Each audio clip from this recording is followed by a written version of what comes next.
Good morning, everybody. Welcome to the Joint Standing Committee on Labor and Housing. I apologize for the delayed start for those who are waiting to testify or watching online. As you know, we're in the throe of the middle of the legislature, and our three senators on the committee were all otherwise engaged, so apologies for the delay.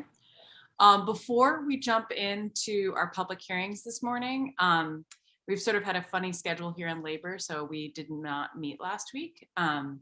In the week prior, the presiding officers had actually sent out a memo about decorum that they had requested all chairs read to committees before starting. So I'm going to very quickly read through it and then jump in. And if there's any questions on it, please let me know.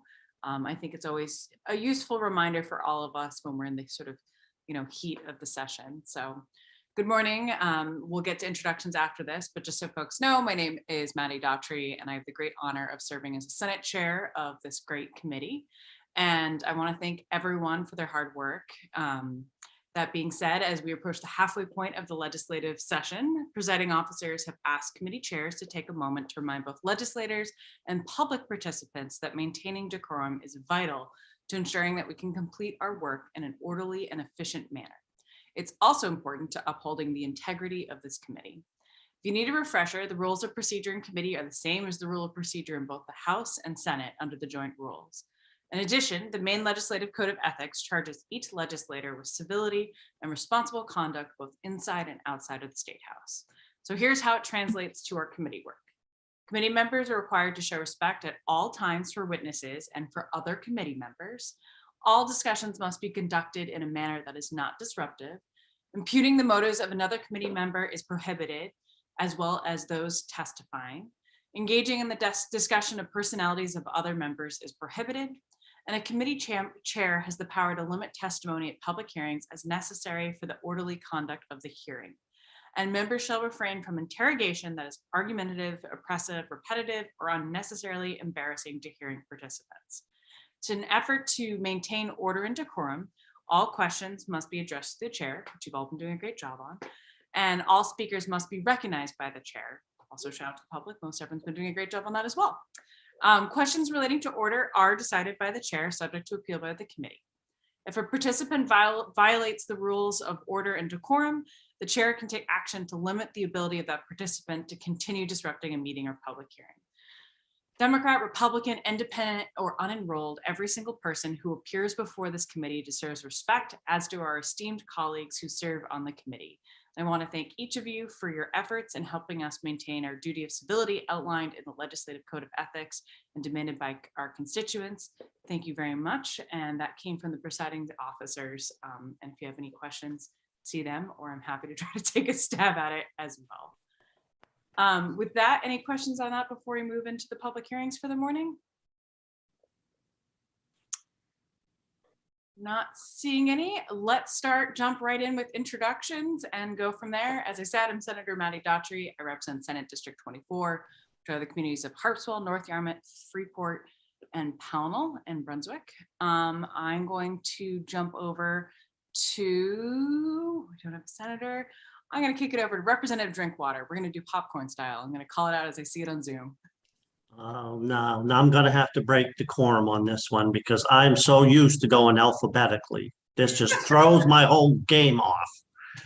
I'm Representative Drinkwater, representing District 121. Good morning. Thank you so much, Representative. And then Representative Morris. Now I'm thrown off, Representative Drinkwater. I'm State Representative Joshua Morris. I represent House District 75, which is Turner, Leeds, and part of Livermore. I'm going to really mess things up. Representative Warren, jumping around the alphabet. Oh gosh, I'm messed up too, but thank you. Good morning, everyone. My name is Sophie Warren, and I'm very honored to represent part of my hometown here in Scarborough, Maine. Representative Prescott. Oh, you're muted. Hey, I'm Dwayne Pratt. I'm Dwayne Pratt, representing Waterboro and Lyman. That would be House District 17. Thank you so much. Representative Gear. Good morning, everyone. I'm Tracy Gear. I have the honor to represent House District 9, which is Kennebunkport and local coastal Biddeford and Kennebunk. Representative Cuddy. Good morning. My name is Scott Cuddy. I represent House District 98, which is Winterport, Frankport, Searsport, and Swanville. And I apologize if I'm getting feedback. I am on my phone because about 5 minutes ago, I think you might have been taken over by a robot at the end there, but it does sound like, unfortunately, you've lost your internet. yeah, I was actually receiving a phone call on my phone while trying to Zoom. So it's going to be a fun day. It's a Monday. It's a super Monday. We're all in this together. Representative Rader. Hi, I'm Amy Rader. I represent House District 125, which is a portion of Bangor. Thank you so much. And this morning we are ably assisted by our incredible committee clerk, Justin, as well as our wonderful OPLA analyst, Stephen Langland. With that, we're going to jump into public hearings. And I just want to triple check, Justin, we've not had any requests on order, correct? Or Steve? We actually have to do our quasi-independent entity reviews first. Steve? Everybody's favorite thing. Already a Monday on my part. Let's jump right in. Okay. I'll share my screen. I'll try not to take too much time. So every 2 years, the committee has to report out on the quasi-independent state entities under its jurisdiction, particularly whether the procurement policies, the contribution policies, and the travel and meals policies of those quasi-independent entities are within the statutory requirements. So the state entities under labor's purview are Maine Housing, the Workers' Compensation Board, and MainePERS, the Public Employees Retirement System. So the independent entities have to adopt or implement written policies on the procurement selection of vendors to ensure that the entity gets the best value. And to the extent possible, the policies must establish competitive procurement as standard. In terms of contributions policies, the entity must adopt and implement written policies on use of resources for contributions. To the extent possible, the policies must ensure contributions are directly related to the entity's mission and activities. And finally, the entity must adopt travel or meals policies. The entity must adopt and implement written policies on travel, meals, and entertainment. And to the extent possible, these policies must limit travel, meal, entertainment costs to reasonable and necessary to carry out the mission and activities of the quasi-independent entity. You should have received from me in a few different emails the annual reports that are due. So the way it works is the Committee of Jurisdiction reviews the past 2 calendar years from those entities. And by March 1st of every second regular session, this committee reviews those policies and then makes a report back to the Government Oversight Committee by March 1st, which is tomorrow. So the reports that we receive from the Workers' Comp Board, MainePERS, and Maine Housing have lists of procurements exceeding $10,000 in the preceding year for which competitive procurement was waived. A list of persons to which entity made a contribution greater than $1,000 in the preceding year and the amount of those contributions, and a description of changes made in the preceding year to the written policies and procedures. So as I mentioned, the Committee of Jurisdiction every second regular session assesses whether policies adopted by that entity are consistent with the requirements of the statute, whether the reported waivers of competitive procurement are in compliance with those adopted policies, and whether those reported contributions are in compliance with adopted policies. I'm happy to try to answer any questions. I know that I've also sent around a report 2 years ago when this committee made these determinations, and they did not find any issues. And you should have sort of the list of procurements and the reasons in your inboxes as well as on the website. And I would note also that representatives from each of those quasi-independent agencies are here. So if you have particular questions about the procurement policies or anything else, they'll probably be in the best position to answer those. Thank you. Do you have any questions for Steve? Seeing none, can you remind me about what the correct, I know how it works in education, but what's the correct next steps if we don't have any questions? We have to vote to accept them all as a package. You can do, if there are no questions and you feel that the entities are operating within and the policies are operating within their statutory authority, you could do sort of a vote saying that that's what you believe, and I can draft up a report, and then I'll have either the chairs or the full committee review it before we send it over to the Government Oversight Committee. So my only thought, since we're down a few members, I don't know if everyone's had a chance to review the full package, but perhaps we set a deadline of maybe tomorrow by close of business for all committee members to be able to review these. And I apologize for the heads of agencies who have been with us this morning to not have tons of questions, although with those, that's typically a good sign with this kind of thing. So if we just set a deadline of tomorrow at close of business, please forward your questions to Steve, and please copy myself and my co-chair. And then if there are no questions, let's go ahead, Steve, and draft that memo that we can take an official vote and put them all forward for report.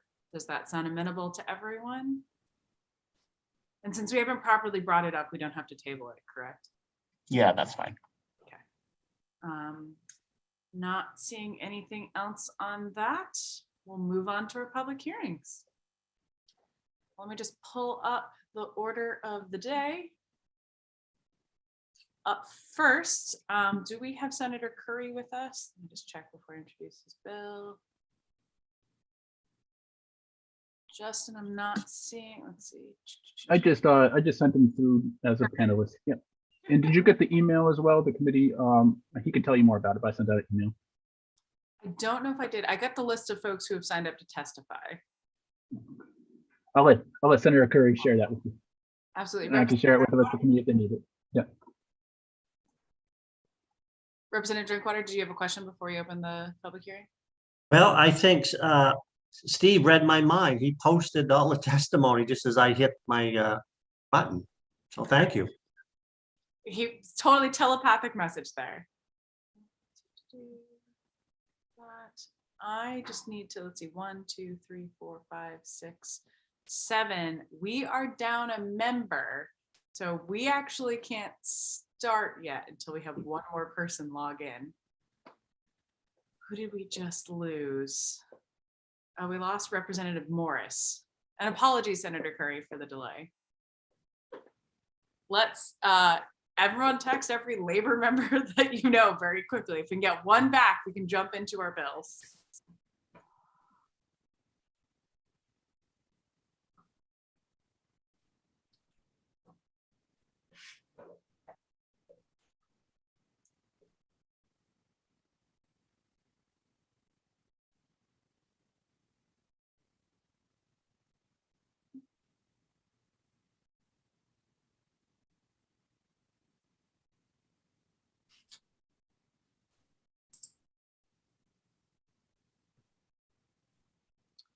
Okay, let's see. 1, 2, 3, 4.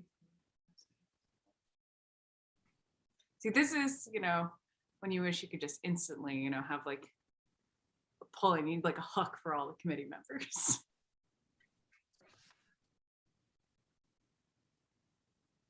Senator Daughtry, just something, and if I have to be correct, that's fine. I believe since Representative Morris joined us and we had a quorum, we're able to begin if you wanted to, I believe.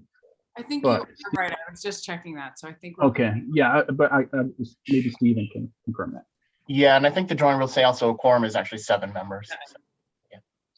Oh, if your video is off, my Zoom preferences is not showing up non-video. So I'd like to apologize for my Monday mistake. I was just counting the video squares. With that, man, it is a Monday and a half. With that, I'm very excited that we have a quorum and that we are ready to begin. And I'm going to open the public hearing on LD 1966, an act to facilitate access to heating assistance. And I'd like to welcome Senator Curry and thank him for his patience.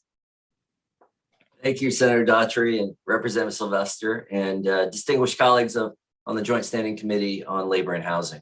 My name is Chip Curry and I'm State Senator for Senate District 11, which comprises the 26 rural, coastal, and island communities of Waldo County. I'm here to introduce my bill, LD 1966, an act to facilitate heating assistance. On this day, when the low temperature is near 0 degrees, no one needs to tell us how critical home heating is to the people of Maine. This year, Maine's traditional methods for home heating, oil, kerosene, propane, electricity, have all seen significant increases. Ratepayers, especially for electric bills, have seen their costs nearly double. That being said, Maine was fortunate to have received an additional funding of $55 million from the federal government for heating assistance this year. However, getting those funds out, getting them into the hands of utility companies on behalf of low-income Mainers has been slow to roll out. I've heard from numerous constituents about how they need assistance now and are waiting for fuel deliveries because of funding and paperwork, because that funding and paperwork is cumbersome and taking too long. Heating assistance can mean that your pipes don't freeze, that you don't fall behind on your bills. Anything we can do to cut the red tape that is necessary. My bill would require the Maine State Housing Authority to adopt rules for our local programs to accept online heating applications for this winter season. I believe this will speed up the application process, especially when we have the funds waiting for folks to use. I want to make sure that everyone who is eligible to help is getting programs to help them this winter. There should be no barriers to accessing assistance that can really help Maine families. Thank you for your consideration of this bill, and I'd be happy to answer any questions. Thank you, Senator Curry. We have a question from Representative Prescott, followed by Representative Drinkwater. Well, thank you. Hello there. What kind of paperwork do they bring with them now that they're going in person to prove that they qualify for this program? Yes, thank you, Representative Prescott. I am not entirely certain but they do need to turn it in person. And so that is, so the paperwork in many other states allows for that to be online. And I think other folks you have other testimony in there that describes that. When I speak with the local CAP agencies who most often run these programs, they tell me that this is mandated through Maine Housing, that they have to go through the rules for Maine Housing. So we're trying to just make this very, very easy to allow them to be able to do it online, in addition to any paper methods. Can I have a follow-up, Chair? All right, because what I'm thinking is, how are they going to present the same type of paperwork if they do it online? That's just my concern, that without proof of being, approved for this program, they could just get online and we'd be spending money on people that really don't need it. So I'm looking to curb that. Thank you, Representative Prescott. I believe a later person who can give testimony can talk to their structures to make sure that it's not increasing any fraud. All right, well, thank you very much. Representative Drinkwater. Thank you, Madam Chair. Senator Curry, thank you. Good piece of legislation, might I add, considering, the climate we're in with the cost. But I noticed, though, that this won't do any good until 90 days after we adjourn because it's not an emergency bill. If it's so important, shouldn't you have added an emergency? You're exactly right, Representative Drinkwater. I think if we can get to an emergency amendment to it, then I would encourage the committee to do so. Thank you. Do I have any further questions from the committee at this time?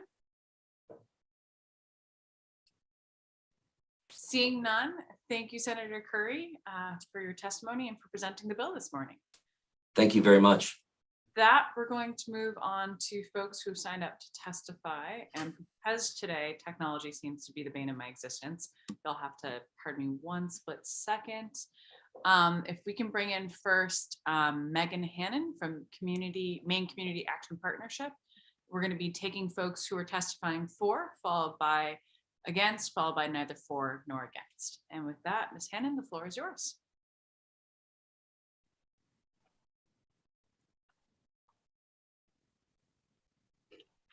Sorry, I was still beaming in when you were speaking. No worries. So, good morning, Senator Daughtry and Representative Sylvester, members of the Committee on Labor and Housing. I am Megan Hannon, Executive Director of Maine Community Action Partnership, and we support LD 1966. Maine Community Action Agencies are local program operators and administrators referenced in this bill. Low Income Home Energy Assistance Program, or HEAP as we call it, is one of our oldest and largest programs. 9 of our 10 agencies have significant staff and infrastructure attached to it. We also use this program to introduce and feed our customers into other programs and services they are likely eligible for and want to use. We are invested in a whole family, sometimes called a 2-generation approach to our customers. These programs also include the Emergency Rental Assistance Program, which we have also been operating since its beginning, almost 2 full years now. And we have been using online applications since that program's inception. Certainly, we've been helping customers who do not have access to or are not comfortable with online applications. And I personally have typed up many of those applications. For the many Mainers who have been using online applications, online shopping, and reading the news online, this option has proven very effective. The software we use can be programmed to accept HEAP applications online too. In fact, our sister community action agencies in New Jersey are already using it, and in fact are using single universal applications for many of their programs. And it's my goal to have us doing the same things as soon as possible. Maine Housing, which you've heard, is the federal program grantee, and they use a different software, which we share for this program. I understand that they are in discussions with their software developers to also allow online applications. However it happens, I'm sure that we can and will be able to accept online applications for the program beginning no later than the next winter season. Just because I was here for some of your questions, the paperwork can be done online. People who have smartphones can take pictures of it and upload things like their income. We need social security numbers for everyone in the family and income from everyone in the family. We need heating bills because the heat burden is part of the calculation that we do for the benefit. And if you have any other questions, I will be happy to try to answer them. Thank you. Thank you so much. I have a question from Representative Prescott. Well, thank you. That's what I was looking for. I appreciate it. An easy one on that. Do I have any other questions at this time? Seeing none, thank you so much for your time this morning. Next, we're going to move to Eric Jorgensen, who has signed up to testify for. And after Mr. Jorgensen, we do have one last person who has signed up to testify. Let's see, I'm not getting a name. It just looks like there's one more. So I will defer to Justin to help us on the next one. And with that, Mr. Jorgensen, the floor is yours. Thank you and good morning. Senator Daughtry, Representative Sylvester, I guess he's not here, but Senator Daughtry, esteemed members of the Labor and Housing Committee, I'm Eric Jorgensen. I serve as Senior Director of Government Relations and Communications at Maine Housing. This bill deals with one of those federal programs that we talk about a lot. This is the LIHEAP program, which in Maine we refer to as HEAP. We didn't know about this bill till we saw it come out of the revisor's office, but we're very happy to support it. As developing an online application is already in our program year 2023 work plan. We had in fact included an online component in our most recent RFP process the last time we bid for a HEAP software vendor, but that feature would have required custom software development. And before we could really focus on it, we got caught up with COVID programming, which has been over the past 2 years a huge challenge, both for our staff and for our colleagues in the community action agencies, which deliver most of this type of program. This past year, in addition to the regular HEAP benefits that people applied for, we received a supplemental appropriation for the program, which allowed us to pay an entirely second benefit to everybody in the program in the same amount as they received earlier. This was provided to each HEAP recipient and doubled the amount they received for energy assistance this winter. So they all got to start the winter with the full benefit on hand.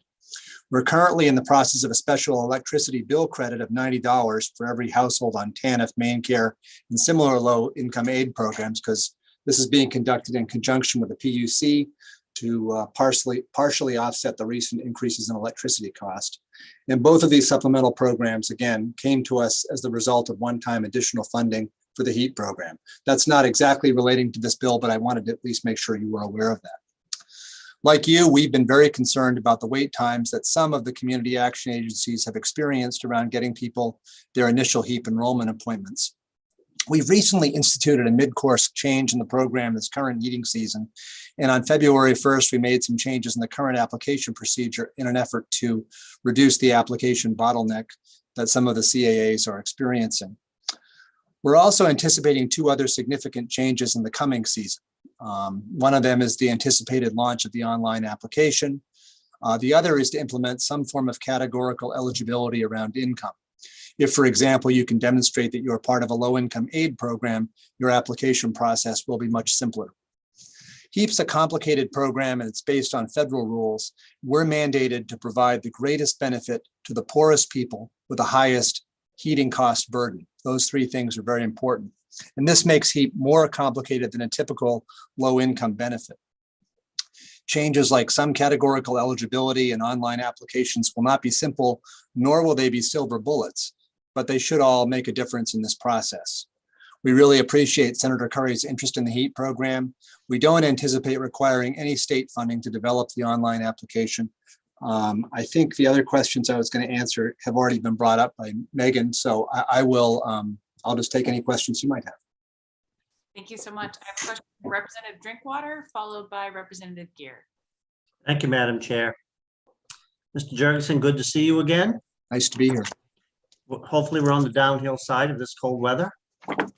So as somebody that is not familiar with these different programs for heating assistance, like I have some people in my district that go through Penquist CAP for assistance. Is LIHEAP administered by different agencies also? Typically, you would get your HEAP benefit through your CAP agency. So most people would go to their local agency, like in my area, it's Penquist CAP. Right. So would they also have the same program? Do you know if they have that program now, or is this all going to be spearheaded by Maine Housing? Now they have the program now, and they're processing applications and getting people into the program now, if that's the question. And I guess the most important thing is, though, that people can turn in their HEAP applications by phone. They can do it by telephone. I don't think there actually have been a lot of the CAAs have been closed during the pandemic, so they can do it by phone already. And I think Megan did outline some of the things that we look for in trying to get people qualified. And if I just may make a final statement, in my experience helping some of these people get assistance, most of these people that I'm dealing with are senior citizens on a very low income, and they don't even have internet because they can't afford it. So that's been my experience. Yeah, and yeah, that's right. And I would say that that's why I don't think this is going to be a super solution for everybody. It's going to make a difference with some applicants, which is great. But we also, I think, will continue to focus on the phone thing. I should also just say that it's really important to know that we have an emergency fuel program. So if for some reason you're running out of fuel or your tank is 7/8 empty or whatever, you call in and you don't need to wait for your appointment to get into the program. You can get the fuel right away. So that's really critical to understand. We also have a central heating improvement program, and those things all sort of work together, but they all come out of the same federal monies. Thank you so much. I have a question from Representative Gear. Thank you, Madam Chair. And thanks, as always, for being here, Mr. Jorgensen. I have two questions. One is there any sense of the percent of the backlog that you feel this change will address? And then the other question relates to how all the different programs interact. Is there any connection, or will there be any connection between being able to submit some of this information online and eligibility for the broader range of programs to help low-income folks? Well, I'll take the second question first. We're working with the Department of Health and Human Services for trying to figure out ways of somewhat sharing information, and it's very hard. They just aren't able to do that easily, and so we've been talking with them about different ways of maybe, well, we send in a name and you can confirm they're part of a program, or rather than getting a bunch of files from them. And it's been a slow process because they're in the middle of updating their entire computer system. Their My Main connection is being redone, and that's a major project. So we're in the mix with that. We've got a committee working with that on that. So hopefully those sorts of things will work. With regard to the other question about what percentage of the backlog, it's hard to say. I think for reasons that Representative Drinkwater said, a lot of these folks don't have computers. They don't use computers. They actually find that the online system works, or the phone system works pretty well. The big problem sometimes is the time it takes to get an appointment. You call in, and because the HEAP interview is actually a fairly in-depth process, which we're trying to streamline some, particularly for people who have already been on the program. But because it's a fairly in-depth process, because we need to understand heating burden as well as income and stuff, it sometimes pushes out a little ways into the future. And in some cases, some of the caps are right on top of it and they're all caught up. Some of them just have a bigger backlog. So it's an area, it's a thing that changes by region. The final thing I'll just say on that is there's a program that it's available through people who are in subsidized housing already, who have heat included. They can actually get a very small heat benefit, a $21 heat benefit, which allows them to claim on the under the federal rules, they can claim a greater level of food stamp support. And so that actually SNAP benefits. So that actually, they're not in danger of getting cold, so they get pushed back a bit too. So we're really trying to free it up so people who are new to the program or whatever can come in early on and quickly. And then people who are already in the program or who maybe not have quite as much need immediately can get pushed out. And it's not always an easy thing to talk about because it sounds like we're pushing people back way into the future. But I think the CAPs are very, very aware of who really needs what, when. And I think the real problem turns out to be, we're really trying to figure out how do you make this program a year-round program in terms of encouraging people to sign up over the summer when they may not be thinking about heat. But if you sign up over the summer, then when fall comes, you've got a benefit sitting with your oil provider, for example, right there. So and we're doing a lot of marketing around that too. And so it's a whole bunch of different, there's a whole bunch of calculus that goes into it. And we're trying to sort that all out. But we don't really know how many people will be affected by this exactly. We assume it'll be another marginal improvement. It'll help and it'll be a good thing. And we would have had it done probably last year had it not been for the pandemic. Thank you. Do we have any other questions from the committee? Seeing none, thank you so much, Mr. Jorgensen, for your time. You're very welcome. We have one last person signed up to testify in favor, Joby. I'm going to try your last name. Please let me know if I'm wrong. Is it Toyalil? Close, it's Thoyalil. Thoyalil, almost. Yeah. Floor is yours. Thank you. Good morning, Senator Daughtry and members of the Joint Standing Committee on Labor and Housing. My name is Joby Thoyalil. I'm a senior policy advocate with Maine Equal Justice, nonprofit legal aid organization working to increase economic security, opportunity, and equity for people in Maine, testifying today in support of LD 1966. For more than 25 years, Maine Equal Justice has assisted people with low income in accessing assistance to help them meet their basic needs. Throughout the years, we have received many calls from people having difficulty applying for assistance through the Home Energy Assistance Program. Our work with clients statewide informs our advocacy efforts, and to that end, Maine Equal Justice has advocated with Maine Housing for years for changes to HEAP to increase its accessibility so that more eligible people can be served by the program. Specifically, we have been advocating with Maine Housing for them to do what's being proposed in this bill, and so we appreciate Senator Curry for introducing it. That said, our advocacy on this issue has included taking further steps to simplify the application process by having Maine Housing work with Maine DHHS to accept pre-populated data for DHHS program participants who opt into having their information shared in this way. The pre-populated information would include eligibility information needed for HEAP applications, such as income level, that has already been verified by DHHS. This would both eliminate the burden on clients to have to provide proof of income to yet another agency, while also decreasing administrative burden on the HEAP side for both Maine Housing and the community action agencies. We know that Maine Housing and DHHS, and as you just heard, have been exploring this, and we very much appreciate that.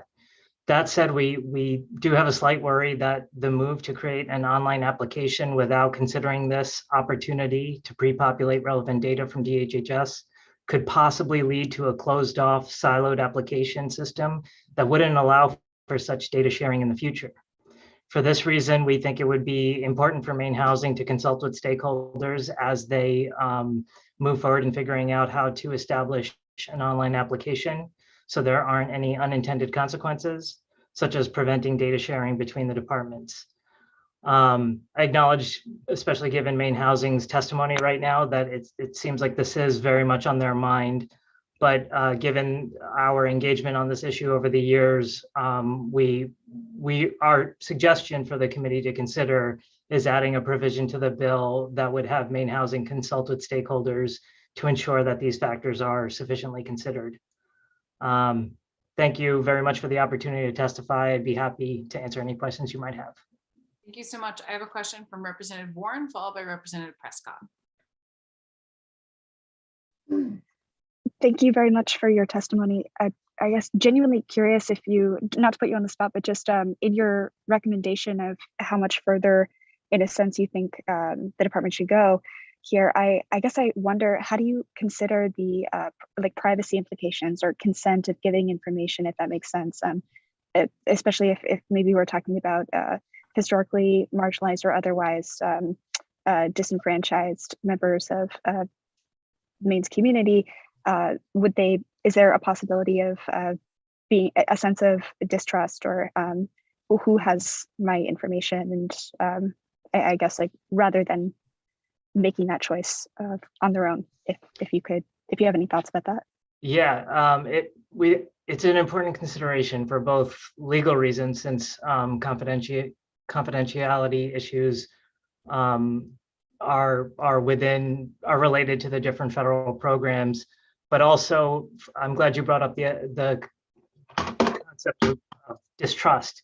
And I think for that reason, it's really important to be very clear and transparent with the people who are interacting with these programs that this is being considered. And the way we've often thought about it is that if there's a way to easily streamline the ability for people to opt in to having their data shared.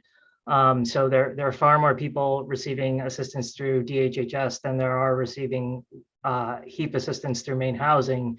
And so the way we usually envision it is if DHHS were to prompt people in their programs to opt in. So to let them know about this opportunity of HEAP assistance, to let them know what it is.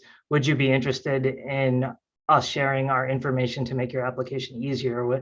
This is our hope, is that that kind of a prompt would come from DHHS to their clients. Thank you. I have a question next from Representative Prescott. Well, thank you. Do people have to reapply every year? For HEAP, I'm actually not sure. I believe they do. I imagine Maine Housing could answer that better than me, but I could also check with our legal services staff if you'd like and bring it to the work session. All right, thank you. Yeah, if we can get that for the work session also, I know our analyst Steve can grab that for us as well. More info, the merrier. Do we have any other questions from the committee?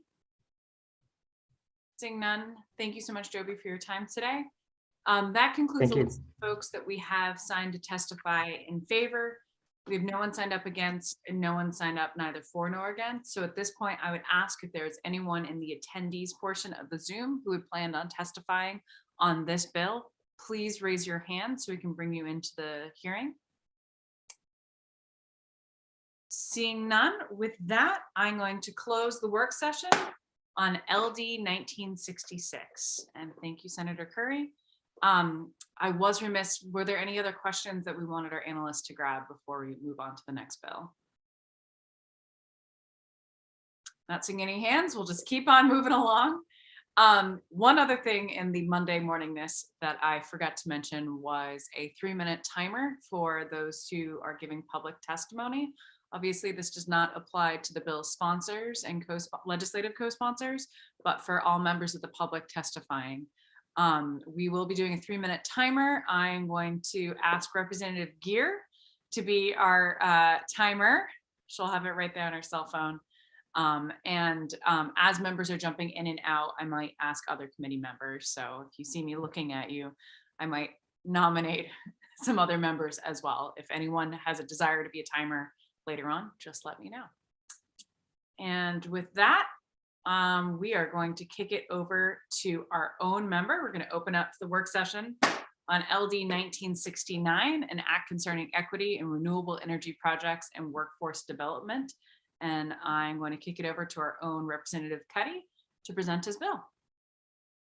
Thank you very much, Senator. Senator Daughtry, members of the Joint Standing Committee on Labor and Housing. My name is Scott Cuddy and I live in Winterport. I represent House District 98, which is comprised of Frankfort, Searsport, Winterport, and Swanville. And I'm here before you today to speak in favor of my bill, LD 1969. This bill seeks to accomplish several things. First, it looks to add labor protection to renewable energy projects by applying the prevailing wage. Second, it seeks to help address the incredible labor shortage we have by creating a legal framework for pre-apprenticeship in Maine. Third, it seeks to create a demand for pre-apprenticeship and apprenticeship training, the best form of training in the trades, by tying them together on these projects and giving contractors using them an incentive. Lastly, the bill adds benefits in the PUC's procurement process for bidders who use project labor agreements or whose contractors are employee-owned. Empowering employees is a good thing. The bill has gone through many drafts and there is currently a sponsor's amendment. If you have not seen it, the amendment is available on the testimony portal. I remain open to amending the bill further as ideas are presented in today's hearing. In my last round of meeting with individuals who have expressed an interest in the legislation, there were several suggestions that I will likely bring to you in an amendment for the work session. My goal is to improve the lives of working Mainers who are working on these renewable energy projects that blossomed after the state passed different pieces of legislation to create the market for them. Although I believe I have compiled a very good set of ideas, I never close myself off to new ideas. One item that has been brought to my attention is that this bill might affect certain projects that are already out to bid, excuse me, but whose bid documents wouldn't have contained the provisions included in this bill. I will amend the bill to ensure that that does not happen. If a project is bid under certain rules, those rules should not be changed afterward. The section of the bill regarding the prevailing wage is fairly straightforward. Prevailing wage is well understood by the building community. It sets a wage and benefit floor for everyone bidding on a project. The basic premise of prevailing wage is that the wage should be set neither higher nor lower than the wage that prevails in the area for a specific trade. The sections of the bill that deal with pre-apprenticeship and apprenticeship are designed to open construction work up to groups that aren't found on construction sites, as well as increase the number of people in the trades in general. There have been a number of initiatives to improve our workforce numbers, both public and private, but we still have a huge demand that we're not filling. These sections of the bill will help move Maine people into these jobs so that the good compensation received by construction workers will stay here in Maine. Anything that we can do to build a high quality workforce we need right here in Maine is a very good thing. On that point, I have worked on several solar projects here in Maine, and there have been a number of workers from Massachusetts and New Hampshire on these projects. These folks weren't working for the contractors I work for, but were working for out-of-state contractors who brought their people with them. I want Mainers to be doing this work. And the best way that we can make that happen is to train them up and put them out in the field. Excuse me. Apprenticeship is widely recognized as the best way to train for the trades, and this bill acknowledges that and uses that. Project labor agreements are something that this committee has heard a fair deal about. For those unfamiliar with them, they're essentially a contract struck between the developer of a project and the building trades, which describes how the project will be run. From the worker's perspective, they specify things like rate of pay, benefits, and working conditions. There are other conditions designed to protect the developer and contractors as well. Any entity who wants to bid on the project has access to this document and knows that they'll need to abide by it. They'll have to pay their people that rate and those benefits and abide by the working conditions laid out in the document. So long as they do, it doesn't matter if they're signatory with the union or not. So as I said earlier, the intent of this legislation is to improve the lives of working Mainers who are participating in the recent explosion of work in the renewable energy sector here in Maine. I remain open on ideas how to accomplish that, but I'm convinced that this bill I have put forward here moves us in the right direction. I welcome any questions that the committee may have. Thank you so much, Representative Cuddy. My first question I have is from Representative Drinkwater, followed by Representative Prescott. Thank you, Madam Chair, especially for going alphabetically. That really helps. Representative Cuddy. Does this only affect state funded contracts? And the second part of that question is, you're asking that Maine workers do these jobs. I guess maybe this is a question for the workshop. How do we accomplish that through legislation?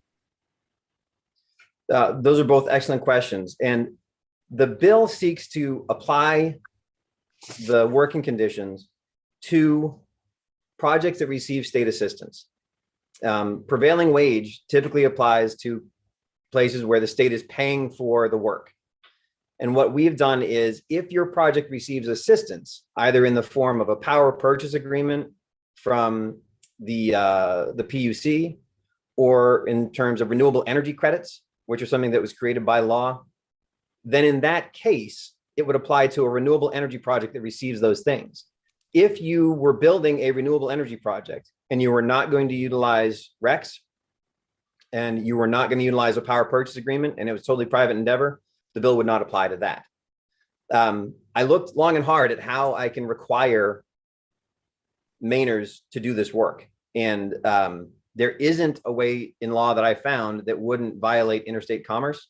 So I tried, that's why I'm going with this pre-apprenticeship and apprenticeship, because you're going to draw people from the area to do that. So if you are using pre-apprenticeship or apprenticeships that are connected to a pre-apprenticeship program, you're going to be drawing people from the local pools and increasing the local population that can do this work. And I think I would welcome anyone's ideas on how to ensure that it's Mainers doing the work. I just couldn't find them. Well, I guess my concern is, you know, is this something that can be done under the law? And I would ask Opla to have an answer to that question when we go to the workshop. Thank you. Thanks, sir. Representative Prescott? Thank you. What's the difference between an apprenticeship and someone who just goes and gets a job as a plumber or electrician's helper or equipment operator? Why the necessity to go through all these other programs when they can go right to the field, pull a living wage, and learn as they go? That's a great question. And an apprenticeship does go straight to the field. An apprenticeship isn't that you have to go and be in class for X number of hours. You are in the field at the same time. When I joined the apprenticeship for IBW 1253, I actually started work and worked for several months prior to classes even beginning. The reason that I've connected this to apprenticeship, well, actually, let me answer your question a little bit further. An apprenticeship program has to be registered with the Maine Apprenticeship Council, Maine Apprenticeship Program, and or the United States Department of Labor Apprenticeship Program, as far as this bill is concerned, anyway. So if you are one of those things, you've demonstrated that you're meeting certain criteria, and there's a level of quality that can be expected of that. If you get a job as a plumber's helper or an electrician's helper or a laborer's helper, if you are in that position, there may be a good program for teaching you the trade. There may not be a good program for teaching you the trade. There's no one is overseeing that. So you could still have those people on your crew that if you're a company that uses them, but they would not count as an apprentice in that case. All right, let me think that through. Thank you very much. Certainly, thank you. Do you have any other questions for Representative Cuddy? Representative Prescott, did you want to try a stab at your follow-up there? Okay. Seeing no further questions, thank you for presenting your bill, Representative Cuddy. I don't believe that we have any of the bill's co-sponsors present to testify. So at this time, we're going to be moving on to those speaking for the bill, and Representative Gear is going to be our esteemed timekeeper for 3 minutes. Up first, we have Chuck Frazier, who I just put through the wormhole. After Chuck, we'll be having Elizabeth Clean. So Elizabeth, you are on deck. And with that, Mr. Fraser, the floor is yours. Let's see if we can get him. I was just trying to get myself unmuted there. Perfect. We just can't see you yet. Oh, got to start that too. There we go. Perfect. Floor is yours. Okay, thank you. Good morning, Senator Daughtry and members of the Labor and Housing Committee. My name is Chuck Frazier. I live in Newburgh. I'm the business manager, International Brotherhood of Electrical Workers, Local 1253, located in Newport.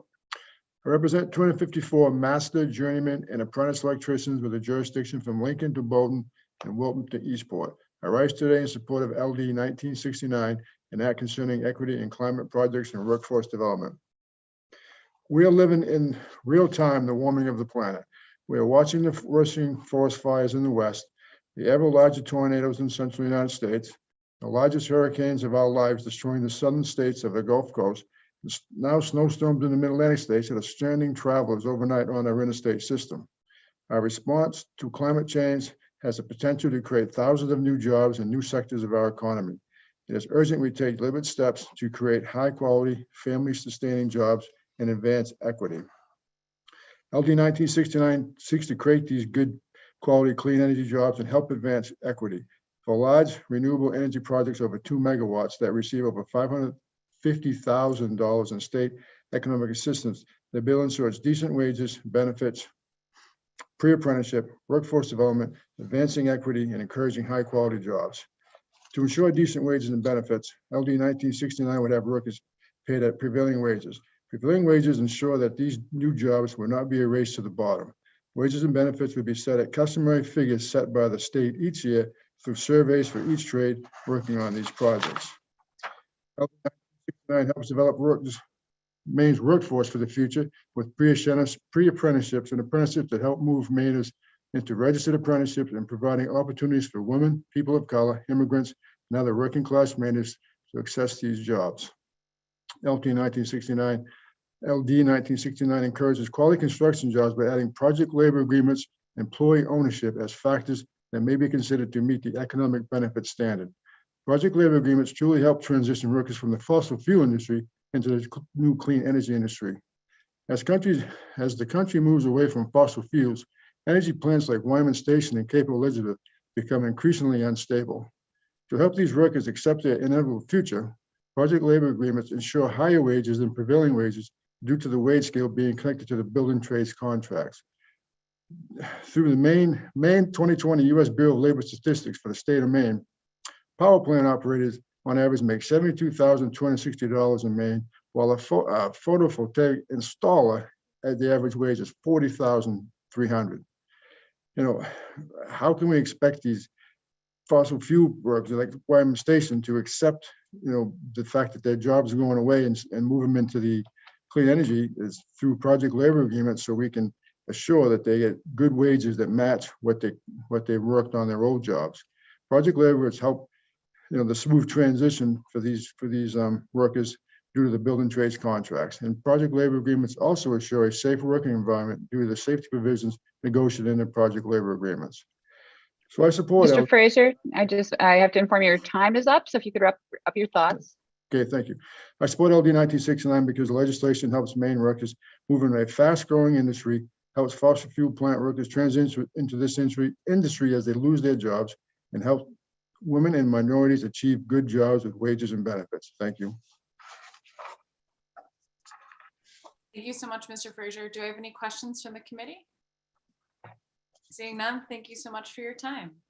Up next, we have Elizabeth Kleen, and followed by Elizabeth, we have Kimberly Lawson. I'll promote. Elizabeth, the floor is yours. Hi, good morning. Thank you for listening to my comments. My name is Elizabeth Kleen. I live in Portland, and I'm currently a fourth-year electrical apprentice at Local 567. I wanted to voice my support for LD 1969, and I think bills like this really need to pass if we're serious about counteracting climate change and transitioning to a clean energy economy. And I think it's imperative, but the new jobs in the renewable energy sector must be competitive. Like Chuck was just saying, I totally agree. They've got to be, you know, competitive with the current jobs provided by the petroleum economy. If we're literally trying to replace millions of well-paying jobs that offer good benefits with jobs that pay a fraction of what these workers formerly made in salary and benefits, I just don't see a way forward. Over the past 4 years, I have worked on 7 huge solar fields and many residential homes. I've worked for both union and non-union companies. And one thing I wanted to stress is how difficult and dangerous this kind of work is. You know, solar fields, they're not typically very electrically complex, but it's extremely demanding and just very dangerous. It's the kind of work that you can't do this forever. It'll ruin your physical health. The danger of falling is extreme. You're always on a ladder or on a roof. It's the heaviness of the panels, you know, you're lifting hundreds of panels a day. So with these big fields, it's just, you know, the repetition and just the uneven terrain and the climate, it makes it extremely extremely dangerous and just very demanding. Being up on a ladder, like a 12 to 20 foot ladder in the winter, like daily hundreds of times, and you're on uneven ground, just sheets of ice, up and down, up and down. And then in the summer, it's just, up on a roof, it's typically, if it's 90 on the ground, 145 degrees is pretty typical, like up on a black asphalt roof, or, on the ground, if you're, there typically 10 hours a day in a field in 95, 100 degree heat, it's just very taxing. So yeah, I didn't write this in my statement that I posted, but I wanted to bring up one other.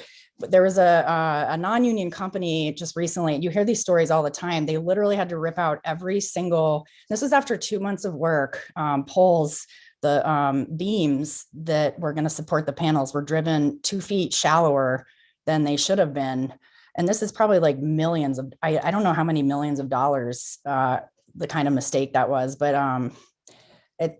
that's the kind of thing you like, everything from the racking system, like up, you would want someone trained doing this stuff. Like the lack of oversight, I can't even imagine that really happening on a union job. I'm sure it does happen, but you don't hear about it that much. Something like that large, having to rip out an entire, you're talking like multiple football field size, like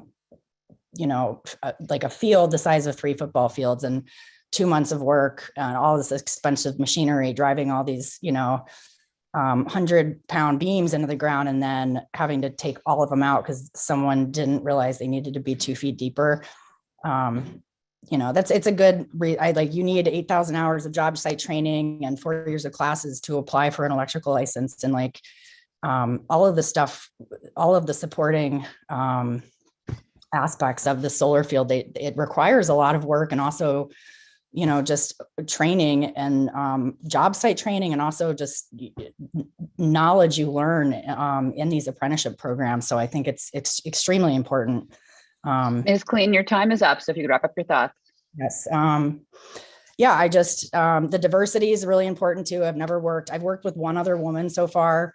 I can think of like my one friend, Daryl, is probably the only Black guy I know I work with right now. I have never worked with a person of Asian descent at all.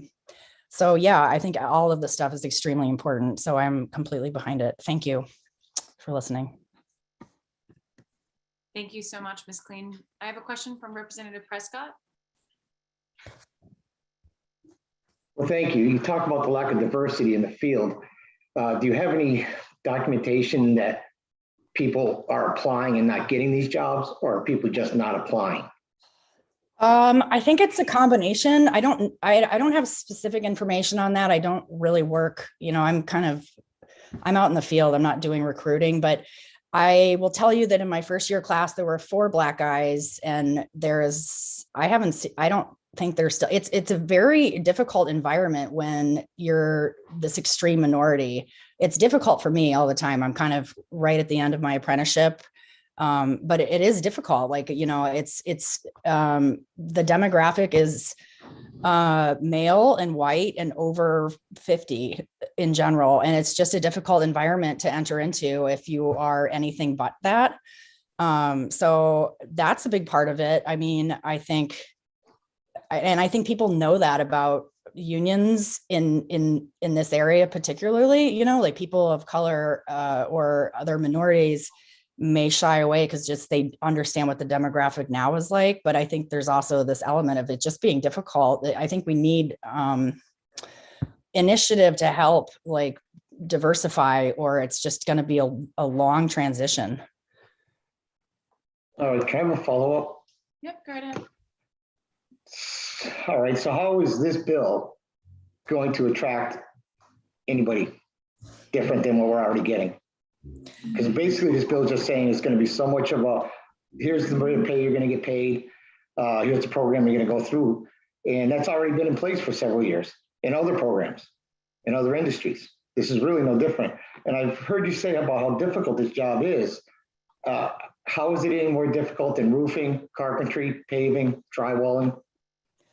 I mean, it's probably not, I mean, it's the electrical side, like solar stuff, the racking, all those, all that stuff, you know, it's probably something similar to, I would say it's very similar to roofing.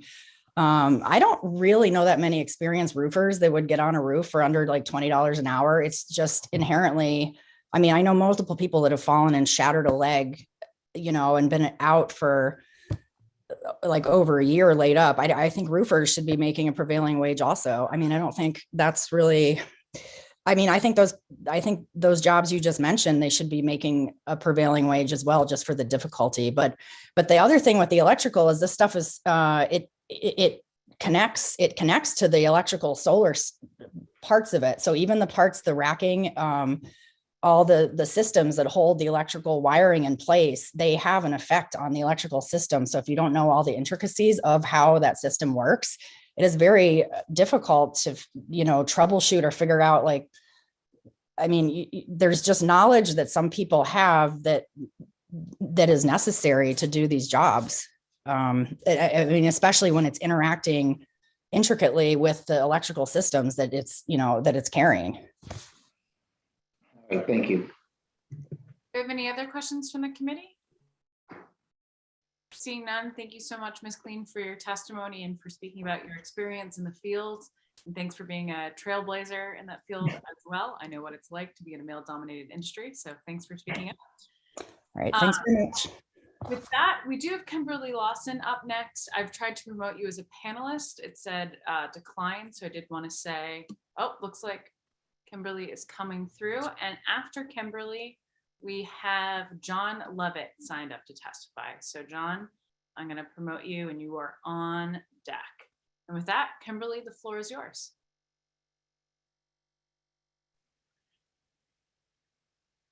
Good morning, Senator Daughtry, Representative Sylvester, and members of the Labor and Housing Committee. My name is Kimberly Lawson. I live in Monroe and I'm a fourth-year electrical apprentice with IBEW 1253, and I'm testifying in support of LD 1969. So I don't fit the mold of what you think of when you hear electrician apprentice, but I'm hoping to change that stereotype. Kind of like Elizabeth just mentioned, it is a male-dominated field. Like most of Maine's workforce, it is, you know, it is white people over the age of 45 to 50.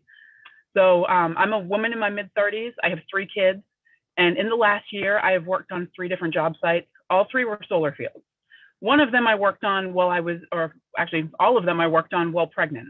I had a baby in October. So they all received state assistance as part of their funding. These jobs allowed me to not only support my family, but save enough to take a few months off without pressure or too much financial stress after I had my baby in October.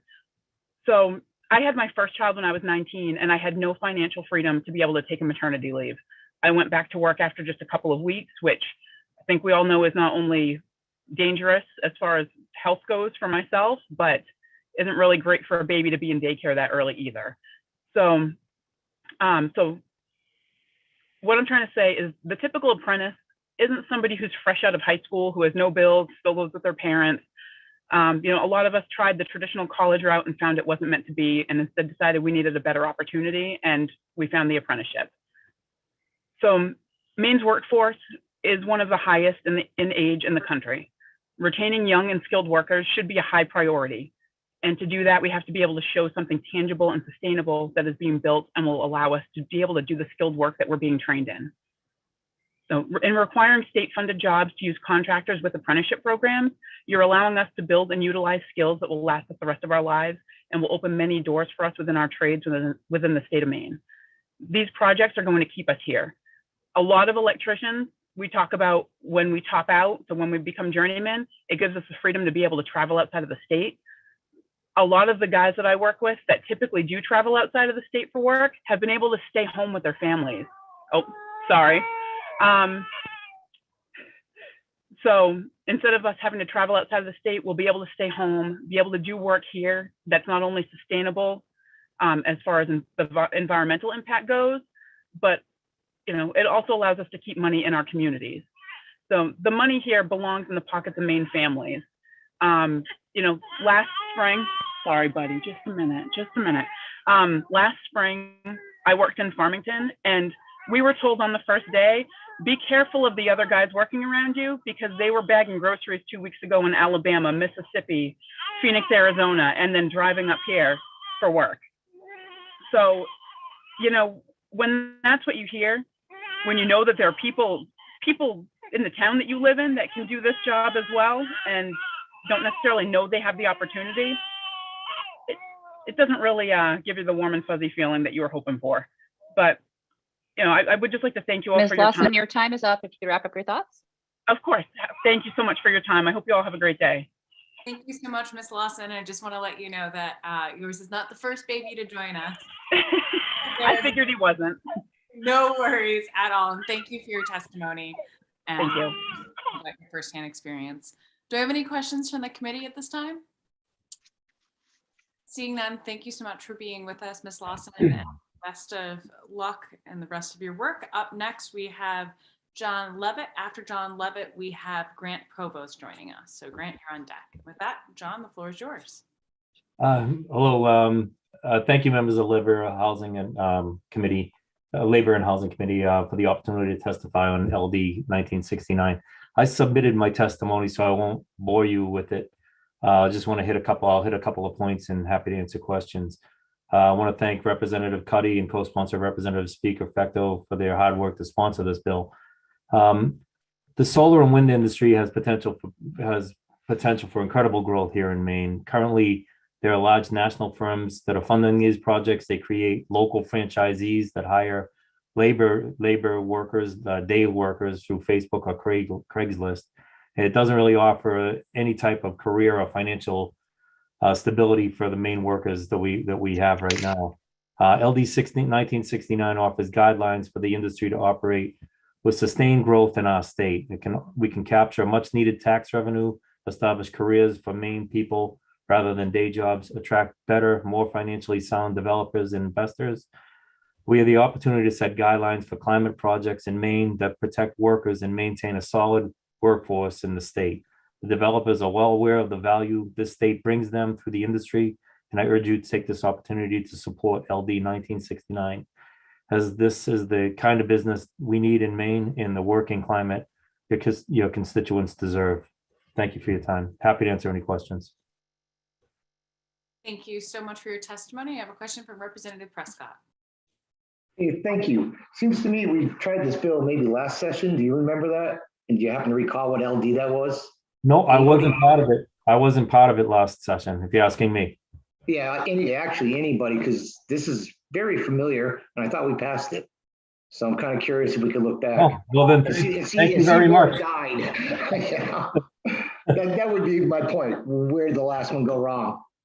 I really don't know. I wasn't involved in it last session. I am this session. I don't see the flaws, honestly. You know. Right. Thanks, man. And I will add, there was a bill that was slightly similar that we can go over the legislative history in the work session that our analysts will provide to make sure. I'd be happy to be part of anything that'd be helpful. Perfect. Thank you so much, Mr. Levitt. Seeing no further questions from the Thank committee. Up next, we have Grant Provost, and after that, we have Matt Schlobohm. So Matt, you're on deck, and with that, Grant, the floor is yours. Thank you. Good morning, Senator Doherty, Representative Sylvester, and esteemed members of the Labor and Housing Committee. My name is Grant Provost. I am the business agent for Fire and Workers Local 7 in the state of Maine. I serve on 2 workforce boards, the State of Maine Workforce Board and the Western and Central Maine Workforce Board. I'm also a member of the AFL-CIO Executive Board. I rise in full support of LD 1969, an act concerning equity in renewable energy projects and workforce development. This piece of legislation will usher in a new economy that is not only equitable for our citizens, but will mandate the transition from fossil fuels be a just one. The use of prevailing wage will lift thousands of workers in the construction industry out of poverty. The utilization of pre-apprenticeship programs will lead these workers to good paying careers in the construction trades they choose. LD 1969 will enable family members of all tradespeople, union and non-union, to put food on the table, hold jobs that turn into careers, and earn enough to have savings for the future. This is not the current atmosphere in Maine, where general contractors squeeze every last bit of profit out of their subcontractors, in turn, driving wages down. I see it firsthand when we're organizing new members into Iron Workers Local 7. I meet workers who have put in over 60 hours a week and still qualify for main care. Workers well into their later parts of their careers who have not a single cent for retirement or are looking at being laid off or forced out by younger new hires. After a career of supplying their employers with millions of dollars in profits, they have nothing but Social Security, what Social Security can hand them to live on, and the realization that they will soon be on state-funded aid for the rest of their life. When a project at least requires prevailing wage, you can create a market where companies that pay health insurance, provide retirement, and pay a living wage can compete. Currently, you would have a hard time finding anyone to work on your home for under $40 an hour. How can we find it acceptable for a construction worker working on a renewable energy project to make $15 an hour or less? You and I will be making that number $40 an hour later, if not more, when we are paying for that employee's family's health care, their food, and their retirement. My son and daughter are going to be the 5th generation of my family brought up here in the state of Maine. More than anything, this is about their future as well as the future of all our children. It's about the kind of Maine that we want for them. It's about a fair economy where the switch to a carbon neutral electrical grid does not lead to the elimination of the working class. We have an opportunity like no other generation before us. We need to seize this moment and make sure that the future generations can benefit from our braveness today. That is why I urge you to vote ought to pass. And I'd be happy to answer any questions. Thank you very much. I have a question from Representative Drinkwater. Thank you, Madam Chair, Mr. Provost. Thank you for your testimony. You know, I do quite a lot of traveling around the state of Maine, and I'm going by a lot of McDonald's and other places that are willing to pay $15 to $20 an hour, which is very good wages. Why is it that we need prevailing wages when it seems to me that the free market is already demanding that in order to get these electricians and laborers, you're going to have to pay a high wage to get them? I think that because other businesses are having such a hard time, like your example of McDonald's, they're drawing members or workers that would be going to work on these projects for a high wage. In order to keep the renewable industry moving along at a good rate, we need to raise the rate wages so that we can retain these workers. And I understand that in your opinion, $15 to $20 is a good pay rate, but $15, $20 in the state of Maine with the current housing crunch and the way that prices are going with inflation, that won't lead you to home ownership. That won't lead you to a good retirement. That won't lead you any place but back into poverty. Well, thank you for the lesson, the quick lesson on economics. But again, I am just concerned that the prevailing wages on the free market is very high right now. I can't hire an electrician to come work at my house for less than $60 an hour, and that's just the way it is at the moment. Maybe things will change, but thank you. Yeah, and if I could add, if things do change, the prevailing wage will follow that trend. It'll be high when it's hard to find people to work, and as the work slows down and there's more labor available in the field, the prevailing wage will follow that trend. Thank you, Mr. Provost. And a reminder to all committee members and Representative Drinkwater, the end of your statement should have been, "Wouldn't you agree?" ? With that, Mr. Provost, thank you for your time today. Seeing no further questions from the committee. Up next, we have Matt Schlobohm joining us. And after Matt, we have Jason Shedlock signed up. So Jason, you are on deck. And with that, Matt, the floor is yours. Oh, we can't hear you. Now it says connecting to audio.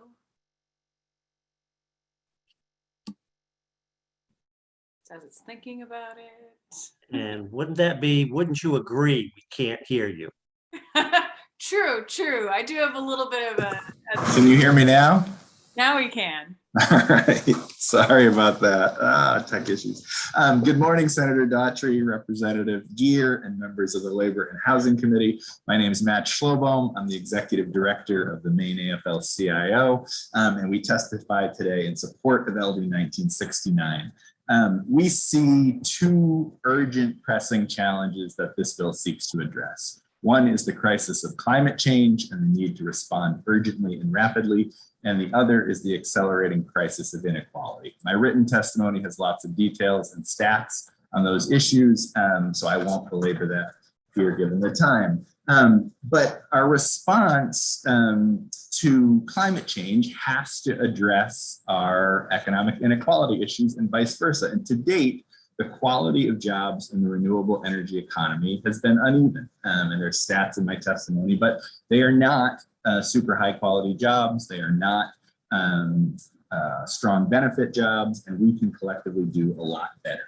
LD 1969 builds on the recommendations from the Maine Won't Wait 4-year climate action plan of the state. It pulls directly from the logic and what that plan suggests.